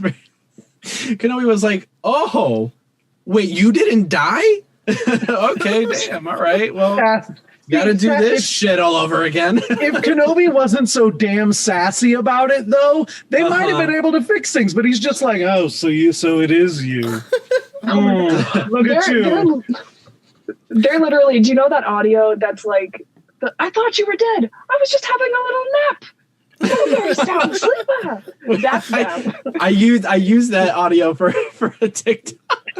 I had that audio saved. Did you? Make that exact same TikTok, and then I was scrolling. I'm like, damn it! It's like I can't do that anymore. You know what? Actually, the TikTok that goes in my mind is when the guy and the girl are pillow fighting, and then he sweeps her legs and then like smashes her with the pillow. That's exactly what Savage does to Adi Gallia. Oh my god, yeah. Exactly. I was meaning to put those two together. I was like, it's a little rough. I don't know. but yeah, let's go to Maul's death. And we'll start with Zach on this one. So we have the last twin sons. Oh man, I mean it's actually very. A lot of people. It's interesting how a lot of people have wanted the fight to be a bit longer. Some people think like, oh, it's just perfect. I'm definitely like kind of in the middle where I was like, I liked how it ended, but I wouldn't have mind if they added like another 3 seconds, you know? No, but the death, gosh, like even in his last dying breath, the last thing he says, he will avenge us. And that makes you think like, what does he mean by that? Does he mean like he will avenge us, the Sith? Or does he truly see it in his last moments like, wow, we need to find the balance. We truly need to find the balance. Therefore, he has like his own redemption where he finally gets it. So it always made me question like, what is us? Is it like the balance, or is it like the both sides of the Jedi and the Sith? It'll always stick to my head. It'll be stuck in my head because like it's always up for interpretation. Is Maul a representative of the son of the Mortis Arc? It's possible. I could see that. I haven't thought about it till now, but like, yeah, I could totally see that. Where I mean, well, yeah, definitely, because well, you have Maul, who is like, I mean, it's kind of well, he's a Sith, and you know, Kenobi is Jedi, and it's okay. Wow, it's almost, as I'm thinking about this, it's almost as if like they came in for like a mediation meeting. They came in to like, I mean, not necessarily talk shit out, because Maul was like, hey, I remember you, and I'm gonna throw away all my hard work of like trying to be a better person. I need to kill you. But at that final moment, it's almost as if like they actually came, they met in the middle, if that makes sense. I mean, both of them completely lost their organizations, have completely lost their masters. The main difference is that Obi-Wan still had something to live for. Whereas Maul kind of didn't. He just had his final destination was Kenobi. Yeah.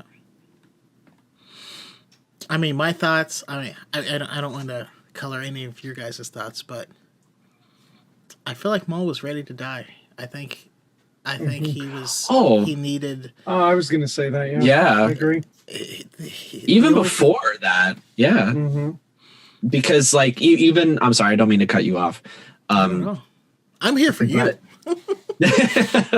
I got you. But even in season 7, where you know the big fight between Ahsoka and Maul, and like he is like, you know, he's giving it his all, like he always does, and then like just when you think like he's done, he's gonna fall to his death, and then he's not given that, and then he's like pleading to die. I feel like he's always been ready to die. Yeah. Possibly even before then too. Gosh. deep stuff.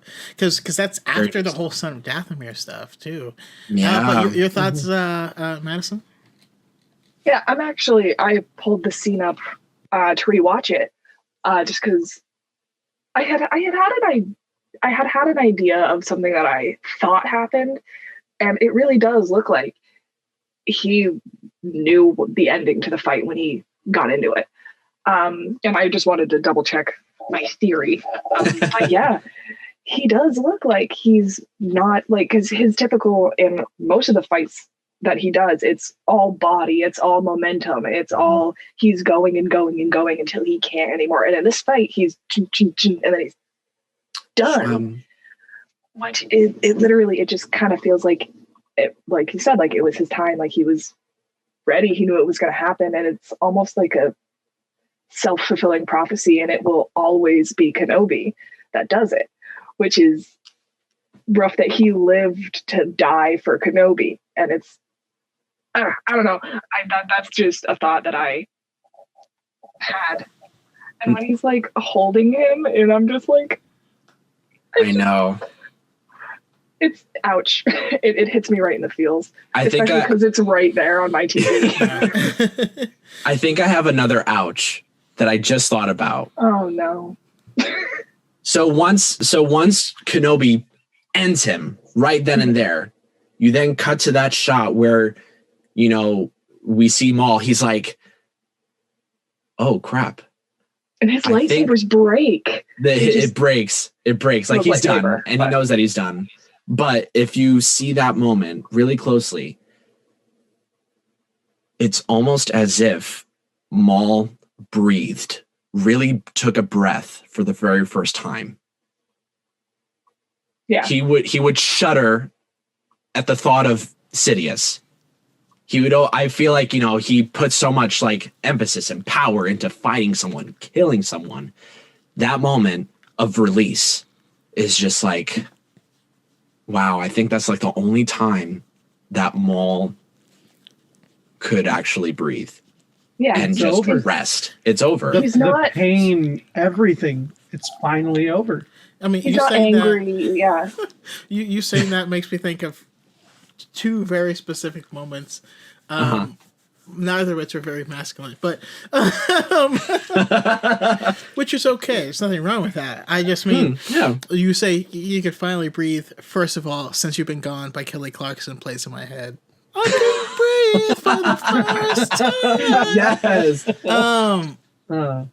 And then, what was it? It was like a 90s Cinderella movie with Drew Barrymore where she enters the party and she's Ever like, after. Ever after. Just breathe. Just, I think about that moment more than most people probably should. But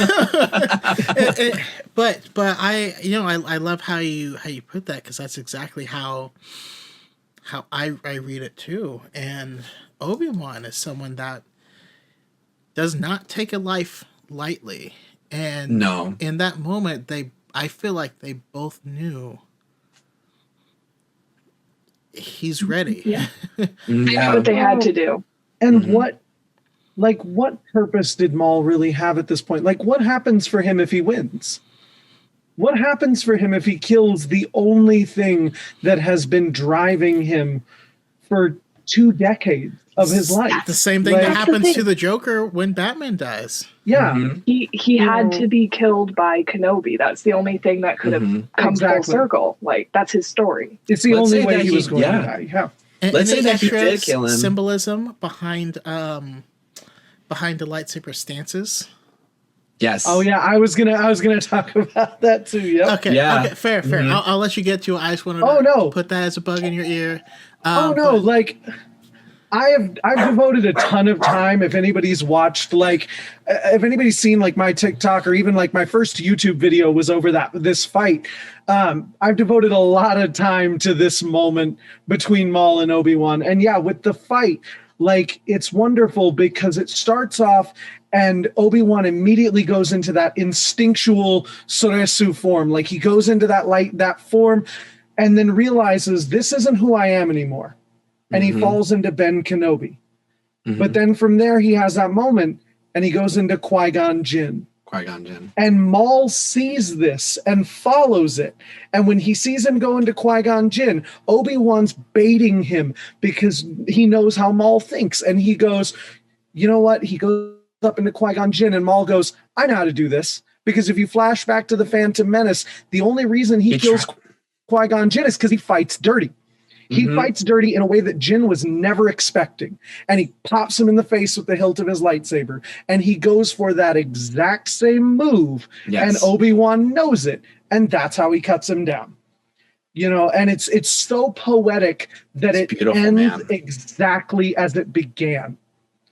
Like, he literally finishes what his master should have started. And not just that, but like, if you take it to the bigger, grander meaning of Duel of the Fates. Not only does he kill Maul in the way that, and get vengeance for Obi-Wan, but like, now the light can move forward. Anakin would have been a different person if Qui-Gon had won this fight. And now Luke will grow up to be a better person because he succeeded where Qui-Gon had failed. Absolutely. You know, because what would have happened? Like, what would Maul have done? He probably would have went for Luke. If he can't have Ezra as his apprentice, he would have gone for Luke. You know, and so like that death saves Luke. And to touch on the he will avenge us thing, they were both victims of Palpatine. Both of them lost everything because of Palpatine. Yeah. And in that moment, he looks at him and he's like, is it the chosen one? And from Obi-Wan's perspective, yeah, Luke is the one that will save us. Because we know a lot more about Star Wars than Obi-Wan does. You know, Obi-Wan doesn't know that the Star Wars book lists Anakin Skywalker as the chosen one. You know, for him, Anakin Skywalker is dead, and he wasn't the one who was going to save them. But Luke is, you know, and that he will avenge us, like, he will put an end to what started us both on this path. If it weren't for Sidious, neither of us would be here. Yeah, absolutely. Madison, your thoughts on it? I thought I already shared. Oh, are we talking about something else? Oh, because I was like, I thought I had said similar stuff where I do think that they both kind of. Yeah. No. Absolutely. What had to happen. I just wanted to make sure I didn't miss out on anything because I thought you might have been interrupted part way through, but. Oh no, that was my piece. Okay. No. Good. No, but I love that scene so much, especially with the whole point, like the reason, even though it's not canon, the Revenge of the Sith novelization is one of the most beautiful reads ever.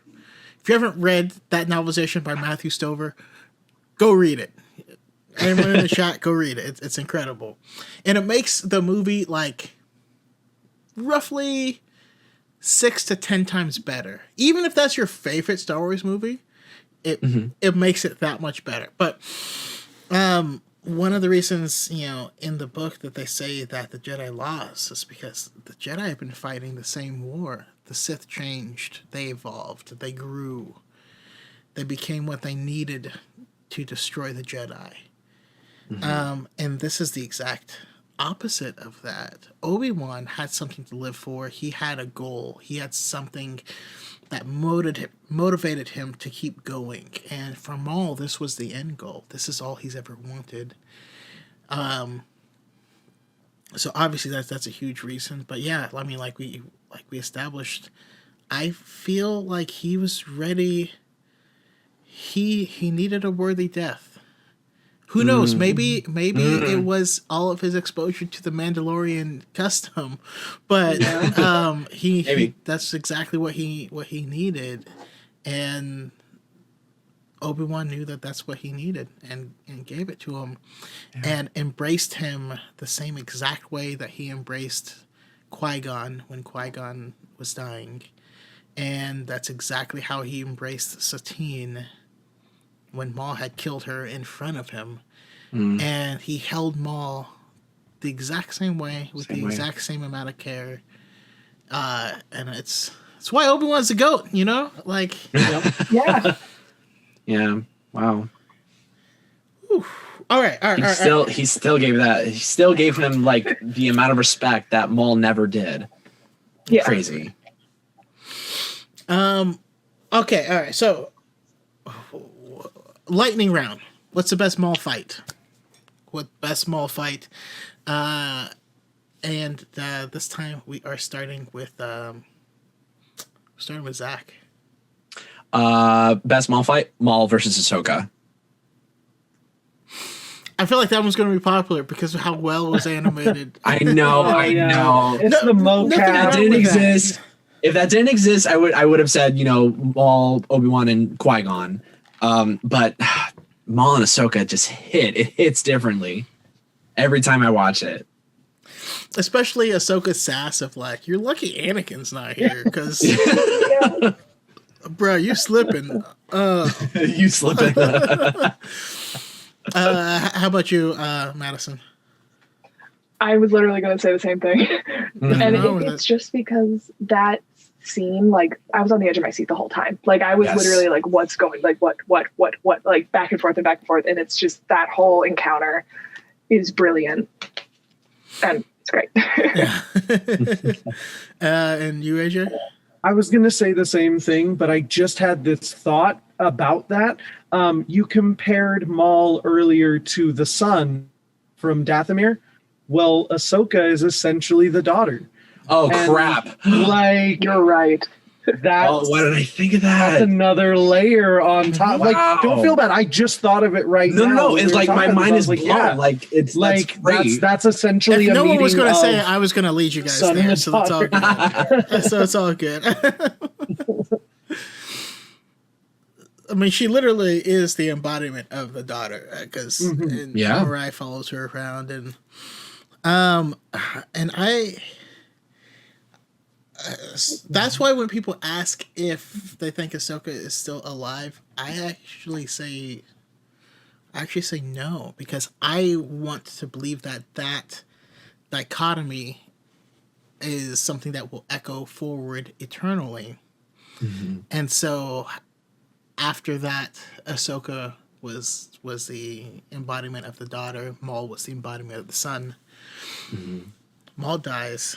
I believe I Ahsoka mean, dies, and I think that Rey and Ben were the next echo. If it weren't for Ezra pulling her out of the world between worlds, she would have died at roughly the same, like very close between the two. Yeah. Yeah. Yeah. And the only reason he could is because Mirai showed him how. And Yeah. Mirai opened the portal, too. Yeah. Yeah. Like, she is dead because her voice was in Rise of Skywalker, correct? Yeah. So, like, she's, like, confirmed Well, dead, like, right now. So, Dave Filoni said that she's not. Sorry, I didn't mean to interrupt. no. But yeah, Because I'm just Dave- wondering, how Dave can she be a Filoni- Force ghost if she's not dead? she's not necessarily speaking to him as a Force ghost. She's like Okay. a whisper from the world between worlds, at which Rey is connected to at that point. If I'm misspeaking correctly. Okay. No, not at all. I mean, the first time they enter the world between worlds, you hear Rey speak. You hear people from the sequel trilogy and the prequels and the original trilogy talking at the same time.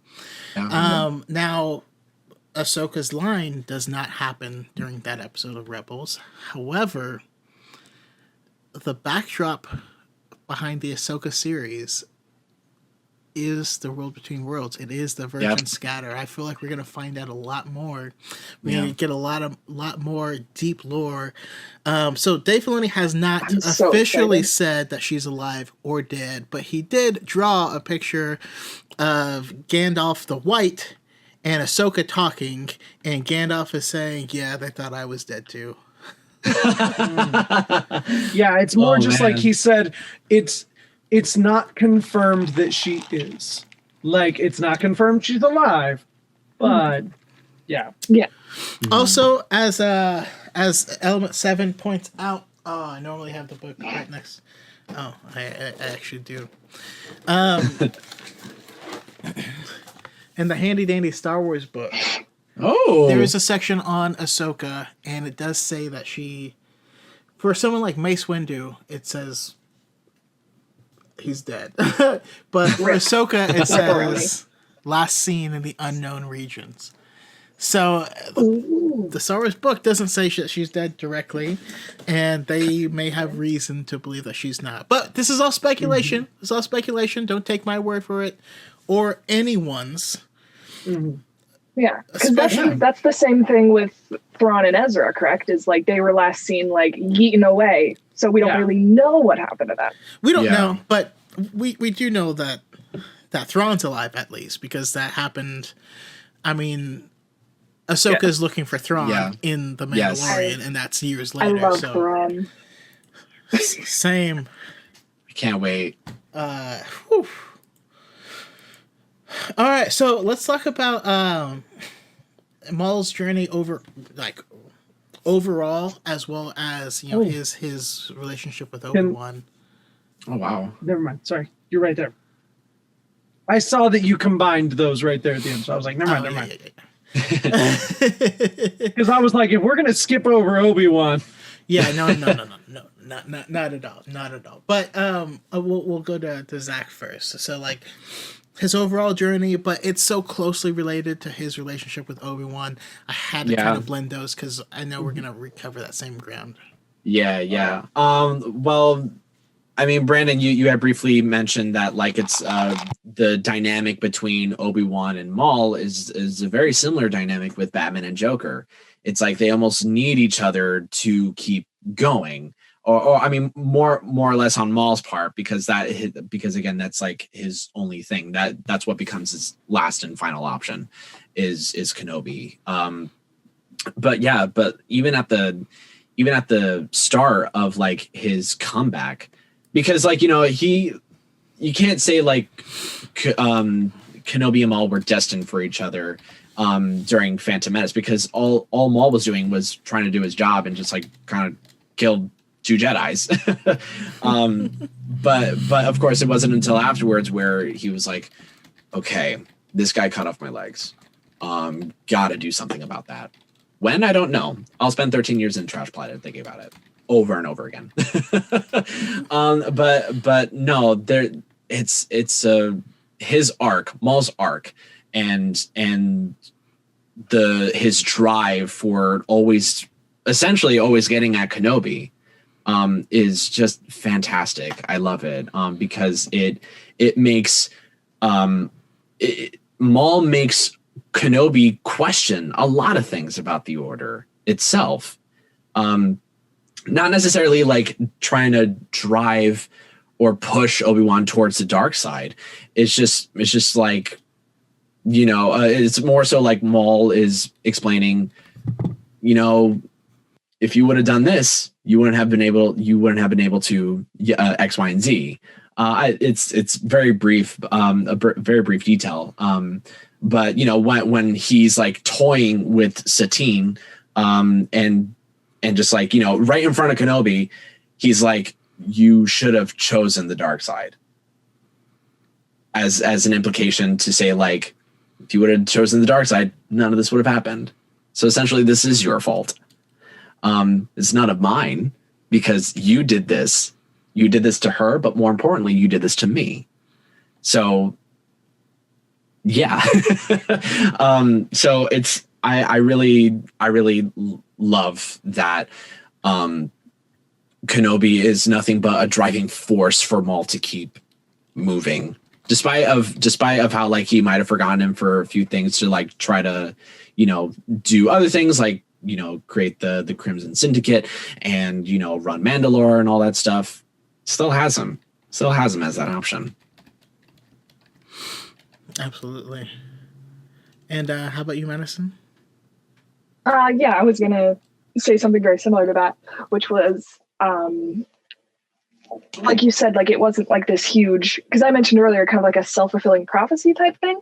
It wasn't that from the beginning, and that's something that's very interesting, because a lot of times in Star Wars you see it's always from the very beginning. Even if they didn't make it out to seem like that, later on they'll like retcon it to be like, this is always how it was. with Maul, it was very much like he had his own desires and wishes, and then Kenobi came along, and that was like, now this is his life. Now it's to get back at him for what he took and prove that he is like a Sith. He is like this powerful person who can take what he wants and do what he wants, regardless of what Kenobi has taken from him after the fact. But he still wants that revenge. He still wants to make Kenobi feel what he felt in any way possible, while still maintaining this kind of very composed. He's not composed, but then he is. You know what I mean by that? Like, he's very much like, Kenobi, where he screams, but then he's also like manipulative and like just very scary in a very calm sort of way. Where am I going with this? I had a point. I'm rambling. There's a point. No, you're fine. I mean, yes. Go ahead. The specifically where I bring in like his poised nature is at the end of season 7 of Clone Wars, where he's talking to Ahsoka and he's essentially like, this is how it was going to be. I knew it. I tried to warn you guys and you did nothing. And he's very blatant. Here it is. This is what's going on. I tried to do something. I tried to fix it, whether his means were just or not.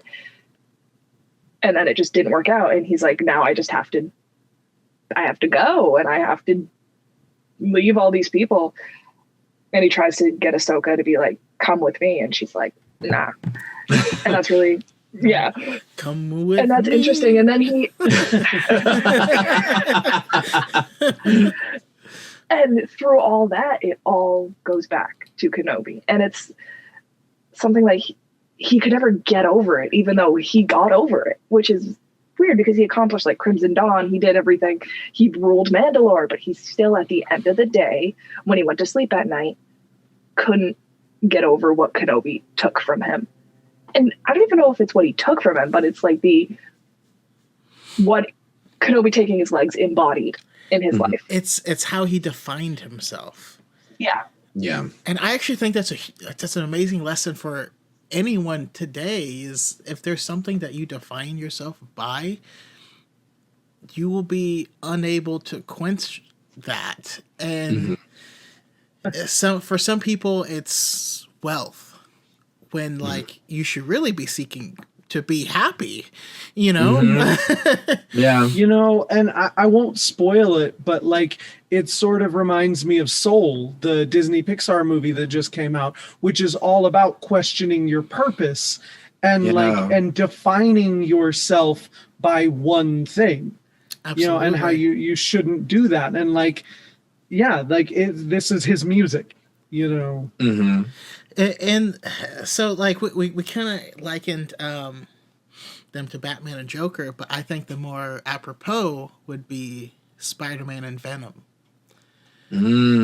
Yeah. Oh, Yeah. I'm so excited. Sorry, I just thought of that. No. It broke my mind, but it was like, he's, because Venom is almost like a spurned lover of Spider-Man, who's capable of so much more things and all this stuff. Maul ruled all of the underworld. He had basically unlimited power and prestige, could do whatever he wanted, whenever he wanted, go wherever he wanted. It wasn't enough. It wasn't the thing he wanted. It was never going to be enough. Yeah. And but that's also the hugest weakness of the dark side, is it makes you, it's this power and you're craving more, and you're craving these things, and you deserve It's all about them. wanting. Yeah. You deserve. They don't deserve it. Obi-Wan doesn't deserve his legs. those are my legs now. Totally my legs. But yeah, your thoughts, AJ? So, I mean, first off, one of the things I love about Maul in general is that he is, including perhaps Palpatine, he is the only other utterly irredeemable villain in Star Wars. There is never a single moment that he is selfless, that he does anything redemptive. Everything is selfish, greedy, like everything he does. And like, that's what makes him so, like, he's tragic. but always selfish. And like I think that we need more of that in Star Wars, because like I understand the narrative of, you know, you're never too far gone, you can always come back, but like I really think it's important that some of the good guys learn that you can't save everybody. Can't save them all, yeah. But one concept that I wanted to bring up, because I've heard other people bring it up, and I thought it'd be something interesting for you guys to stew on for half a second. We don't know much about the actual concept of a Force dyad. We don't know much about it as presented in Rise of Skywalker, but like one thing that we can sort of posit is that the reason the Sith were never able to create an artificial dyad is because it requires both light and dark. What if Maul and Kenobi are a dyad, awoken in that moment when they clashed sabers, in much the same way that it was awoken in Rey and Ben when he probed into her mind? Like, and that is why, like, that would explain why Kenobi is always on his mind, why he can never get him out. Like, and they don't seek to bridge their dyad in any way. They don't have a Snoke manipulating them, pushing them together, you know. So instead, it's just like, for Maul especially, it's just this incessant digging in the back of his head, a thought he can never shake, something always pulling him. And that's why he's driven to Kenobi at all times, because in some way it's the Force drawing them together. You know, and it could just be a bond between the two of them. But I mean, like, we don't know a lot about the concept of the Force dyad. You know, only that it had existed before. Yeah. I mean, I have survived for years off of my singular hatred of you. Like, that, I mean, like, there's so much more that he could have hated. There's so much more. Like, he barely knows Kenobi. Like, yes, Kenobi represents the loss of himself, the loss of everything that he was meant to be. But he barely knows the guy. Like, he met the guy for 2 minutes and he's obsessed with him. So I've always wondered if there wasn't just something more Deeper to that connection. obsession, something to why he couldn't forget him. That's, I mean, that I love that. That is a great I like great that. point. Yeah. Do you think that his little snake friend in the garbage pit ever sang "Trust in Me" like in the Jungle Book? Trust Every in night before he went to bed. Yeah. Until he met his own demise. All right, so if you guys could greenlight any Maul story, right? You are you're an executive at Lucasfilm. You have the green stamp. Bam. I am the Senate. What project are you guys greenlighting? Let's start with Madison. I think, because I was really, really intrigued with Maul's cameo in Solo, I really want to see Crimson Dawn stuff. I want to know what he did. I want to know why he was there. I want more into that. So it would probably be that. Okay, so just him being in Crimson Dawn, or him putting it together, or him I and Kira him after. I want him and Kira after, because it was like they were setting up for that to be epic. Like, I was so excited for that. Yeah. So I just want to see. I want to know what she does, and I want to know how it has to do with him, and I want to know what he's doing. And I want to know if he's still angry about Kenobi. Like, Probably is. I would love for that to be at least some part of Lando, too. Yeah. Like, I feel like Lando is where we can really play with that Solo 2-esque space. that's what I was thinking. That's Yeah. what I was thinking that too. It's the only place where we're getting that. I mean, of what was announced, that's the only place where we're seeing that time period. But and Also, I mean, Lando's connections to the seedy underbelly of everything. True. I'm sure I'd be shocked if he Yeah. didn't have it in there. But Yeah. AJ, what are you going to green light? Other than that filling in more of that gap between Solo and Rebels, I would love a what if story. Like I want more what if Star Wars in general, but Yeah. I want to see a what if Maul had existed in the Old Republic. Because I've always said that Maul is the perfect Sith. Yes. And He and would if be he the had- Sithari. if he had been born in any other era, he would have ruled the Yes. Sith Empire. And so I would love to see a what if story that just shows him at the height of the Sith Empire. Darth Revan who? Darth Malik who? I mean, honestly, you saying that makes me want to see the exact opposite. Oh. You saying that makes me think of what if he was born in the same year as Rey? Like you just this random, super force sensitive, like He's just Zabrak. really angry. He Just has a lot of pissed all anger the time. issues. Who, But he doesn't have the tattoos. He doesn't have the tattoos No. yet. He's just this He's very always not angry- around. no Yeah, can always not tattoos. around. He probably has grown out his hair and he has it like kind of like an emo thing. Just a little bit. But while in the library, He wears chains. he discovers some old Sith stuff and tries to go down that path by himself without being That would be led. cool. That would And be. he's just, if we could have something where someone like him or someone like him is in that time period where she doesn't quite know what the Jedi are or were. She has the texts, but I mean, those texts predate the Jedi Order that we know. And she's putting together this new order. What if someone like him is in that same future space trying to bring back what he thinks the Sith are or should be? I'm going to say it on every single podcast forever, but Darth Crate. She needs a Darth Crate, just a badass evil Sith Sand out person. of nowhere. Like, after Rodhead. I love it. And how about you, Zach? I definitely want to see the blanks between Solo and Rebels, definitely.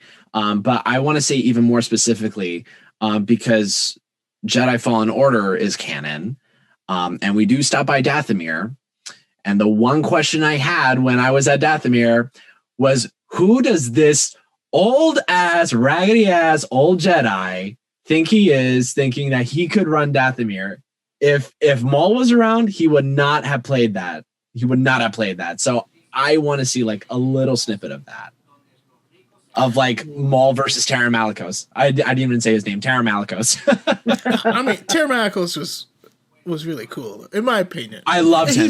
I loved him. Maul. He's no Maul. He is no Maul, but that makes me think like I feel like that would make Maul think like, what the hell what's he doing here? He's got like What horns. the heck are you wearing? what the heck are you wearing? But What's why that do on I your imagine? chest? Why do I imagine that, given his history, the first thing Maul's going to do is go, "Yo, what's up? You looking for a master? How you doing, buddy? Do you need a teacher? Like, I can teach you. And they're like, Oh, no, you're a I'm Jedi fine. master? Don't worry about that. But here you got to start at the bottom." Have you ever heard of Sith? I feel like if they met in prior to that game, then we would have had a small pile of rocks that served as a grave for Terra Malicos.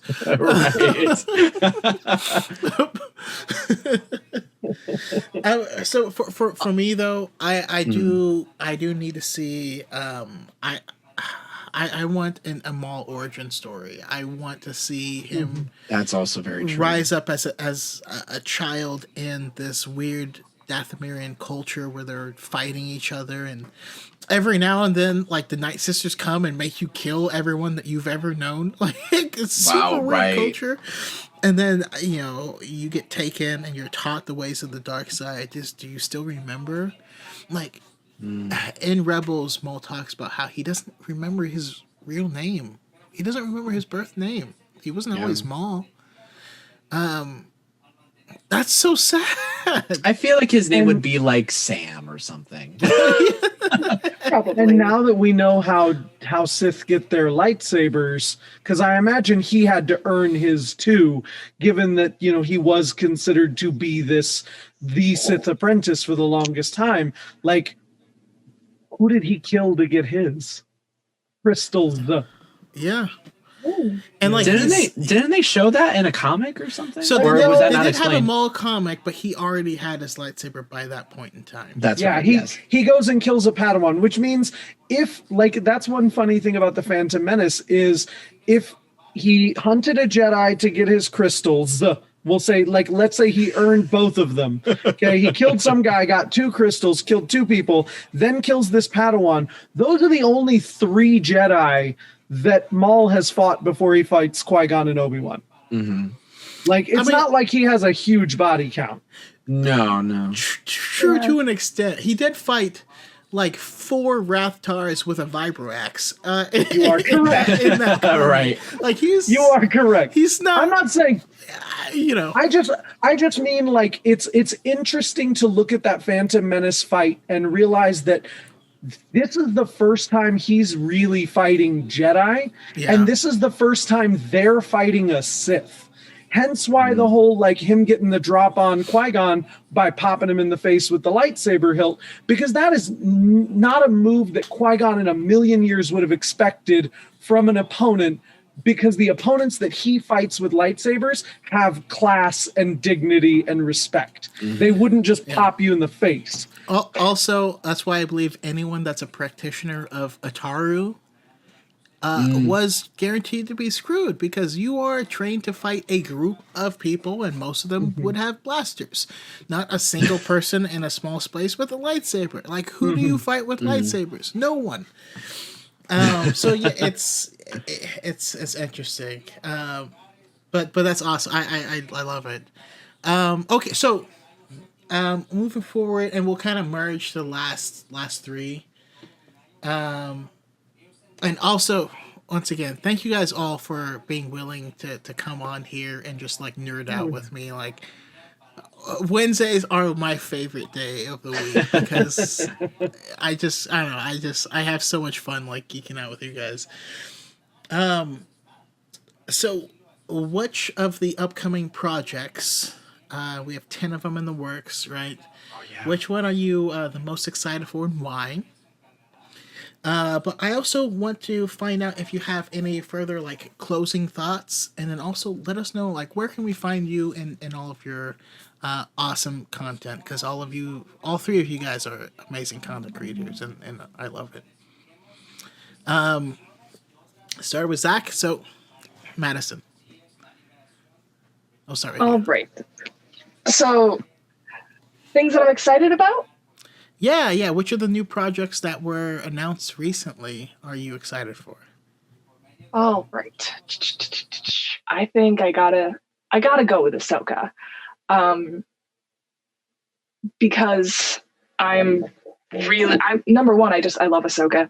Number 2, I love Thrawn. I love Thrawn too much. So when she said, "Where is Grand Admiral Thrawn?" I stood up. I looked around. I went, "What? No. Who? What?" I left the room. I came back. I sat down, and I was like, "Okay." So that's. I gotta say Ahsoka just because I'm so excited. But there's I'm excited for all of them. Sorry. So I am just always really happy when I hear that someone else loves Thrawn as much as I do, because Thrawn is my dude. I don't know if you saw my post where I was like, what 3 characters are you? Thrawn is especially when you read the canon Thrawn books, where he's not written as the antagonist, and you understand how he thinks and why he thinks. My goodness, he's just aces. He's Absolutely. really dope. So I'm excited to see him in live action because like I had a whole bunch of theories about that, but this isn't Thrawn. So I'm also something that I really, really want to see that like I haven't seen at all is Nihilus. I know he's not announced at all, but I really want to see something to do with Nihilus because I think that would be really cool. Isn't his Probably my mask- favorite Sith. Can't you see his mask on a statue in Rise of Skywalker or something vaguely similar to it I on think Exegol? so. There's something yes, similar. I think so. I'm like, I know it's very I never similar. noticed that. Yeah. Yeah, no, it's Yeah. I Sorry, would you love said to. Nihilus, and I'm like, ooh, I love Darth Nihilus. Yeah, I have an action figure of him right over there in the corner of my room. That's why I looked Sick. at him and I was like, oh, just because I want to see some Malachor stuff. I think that would be really cool. I want to see I want to see that. And I think that would be a really cool thing to kind of go into, even though like it's not announced, like we haven't had anything talking about it. I want to see a Knights of the Old Republic movie series. But that's just me. Oh yeah. I mean, you say that. I'm super excited also for the Acolyte, which is That was Yes. Dark Yes. Side. I couldn't It's remember the Dark name Side of it, stuff. but that It's at the tail end of the High Republic, and when you're watching the Phantom Apprentice episode, I feel like I said that wrong, but they find like a lightsaber. There was a big battle on Malachor, and some of the stuff there really has the iconography of the High Republic. I'm curious if that's gonna be part of it. Yeah. yeah. Maybe. But that would be really cool. That's basically Ahsoka, Acolyte, and if we ever get Knights of the Old Republic stuff, I will cry a lot. There's rumors for another game, but we'll have to Yes. we'll wait and Oh see. yeah. I love both of the games. As unfinished as the second one is, it still makes me happy, warms my heart. I guess my last thing is where you can find me. Yes. I guess, right? Yeah. So TikTok and my Instagram are both the same. They're Madsy Olivia, and I also have a cosplay Instagram that's Madsy Cosplay. So yeah. And her Maul is goated for sure. Yes, and I do a femme Darth Maul that is very fun. Yes. Immaculate. Thank you. All right, and how about you, AJ? Okay, so yeah, my only closing thought really is that whole repeat of just the idea that Maul was the perfect Sith and like just the embodiment of everything that they represented, just born at the wrong time. Things I'm excited for. I'm really excited for the Acolyte. I'll jump on that. I'm super excited for that show. But I'm also really excited for Lando. Like I know we don't know much about it, but I'm excited for Lando and I'm excited for Andor. Andor is almost entirely because I just can't get enough Diego Luna in my life, and like that's like number one. But Lando, I'm just excited because I really hope we get the anthology series of Billy D. Williams narrating the events of Donald Glover acting them out. That would be so That's cool. that's be what I great. want. But if I get anything less than that, I know I'll be disappointed. And so that's why I'm really excited, but they could let me down so hard too.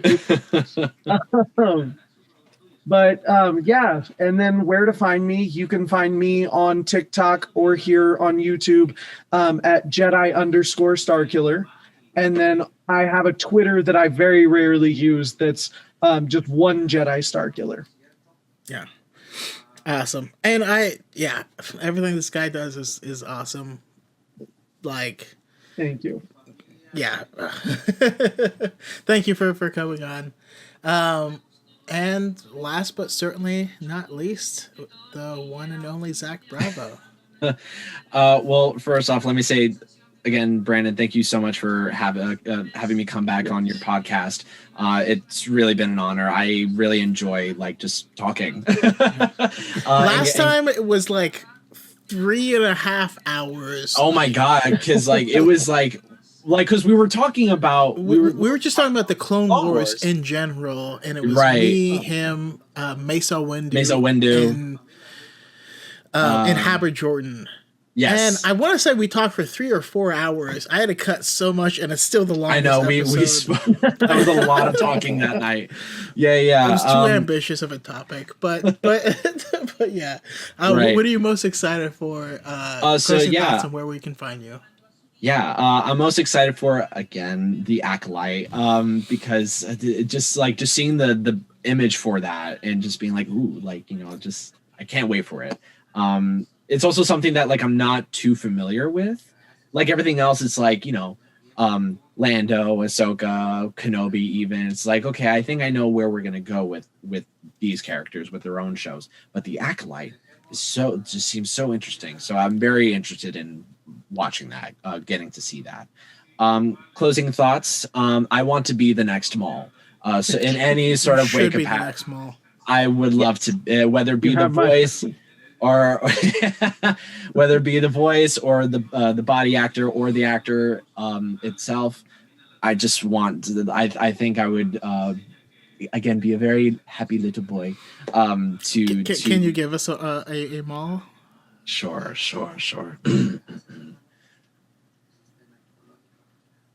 Wait, what does he say? Oh. Okay, hold on. Formerly Darth, now just Maul. What fun!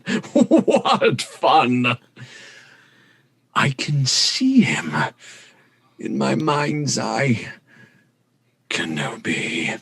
I'm not going to scream Kenobi because it's 10:30 at night in New York City, ladies and gentlemen. I will give my grandmother a heart attack once again. But yeah, no. I want to be Maul. That's my closing thought right there. You're so good. That was very good. That was very good. Appreciate it. And you guys can find me on almost anything on the social medias. So TikTok, it's just my name, ZachBravo, one word. You can also find me on Instagram at @the_ZachBravo. I have a Twitch. It's called Bravomir_. It's a little play on word with my last name and Dathomir because I'm Star Wars trash. So I stream here and there, trying to make it Mondays and Wednesdays nights. I've been watching him play Jedi Fallen Order. It's great. You guys should check it out. It's a good time. And yeah, that's me. Awesome. Yeah, thank you guys so much for joining. My personal Darth Maul is over here, but also my personal femme Darth Maul with Madison. You really do kill it. I don't know. I feel lucky to be able to like host this and have people come on and just like nerd out. So I feel like I do this every week, but I truly am this appreciative each and every time that people are willing to come on. But yeah, so thank you guys so much for joining. For myself, absolutely, man. For myself, definitely the Acolyte. I think Star Wars is at its best when we're making the universe broader and not taller. Yes. Love the Skywalkers. Don't get me wrong. I think we need to get broader. It's time. Yeah. There's more stories. We've been there. Yeah, there's more styles of stories, and you know, there's a lot of people that will never be happy unless they get Jason and Jaina, which Jaina is my favorite Star Wars character ever. Mm-hmm. Yeah. We're never gonna get her, and I'm okay with that because we don't have enough time. Like I've read like 40 Jaina Solo books. That's why I love her. We will never get that on screen ever. Right. So the Acolyte, again, top runner for me, and also me being a huge anime fan. We have Visions, and Kathleen Kennedy said this is going to be covering 25,000 years of Star Wars history. 25,000. What does that mean? What does that mean? That's a lot. That's a lot of time right there. The High Republic is 200 years before Phantom Menace. The Old Republic is 3,000 years before it. Revan is 4,000 years before it. So what's before that? That sounds to me like that's What? where we're gonna get the history of Tython and all of that old Republic stuff, but Are we gonna in get, anime like- style. Anime style, yes. Are we gonna get like Bane stuff? I believe so. I mean, I hope It's so. possible. That would be so But, cool. but can we not have Bane look like the Shredder from the Ninja Turtles again, though? True. Like, I did not like the Shredder helmet. No, not about that. Well, Maybe you know, maybe we can even see Tarvisla. It's possible. It's possible. Anything can I would love happen. that. We could see the birth of the Darksaber. We could see Yes, that'd be cool. the fight between the Jedi and the Mandalorians. That whole war. There's so much Yeah. stuff in anime form. Like the thing I want to see the most in anime form though is Grievous's backstory. I feel like anime is the place. to Anime explore Grievous. that. Yeah. He's so edgy. Yeah. He would. Yes. Him slowly becoming more machine than man in anime form. Yes. Absolutely. So yeah, that's where I'm at. Also, if you're checking me out here on YouTube, which is Darth Chocolate, on TikTok it's Darth Choco, and Twitch Darth Choco 7. Basically, all the things I do is slightly differently named. So I have a link tree that you can go to. Instagram is Darth.Choco. I thought my name is unique. Turns out it wasn't, but that's cool. Whatever. I'll move on. But yeah, thank you I guys. feel you. Thank you guys so much for joining me, and may the force be with you. May the force be with you. Force be with you. Thank you.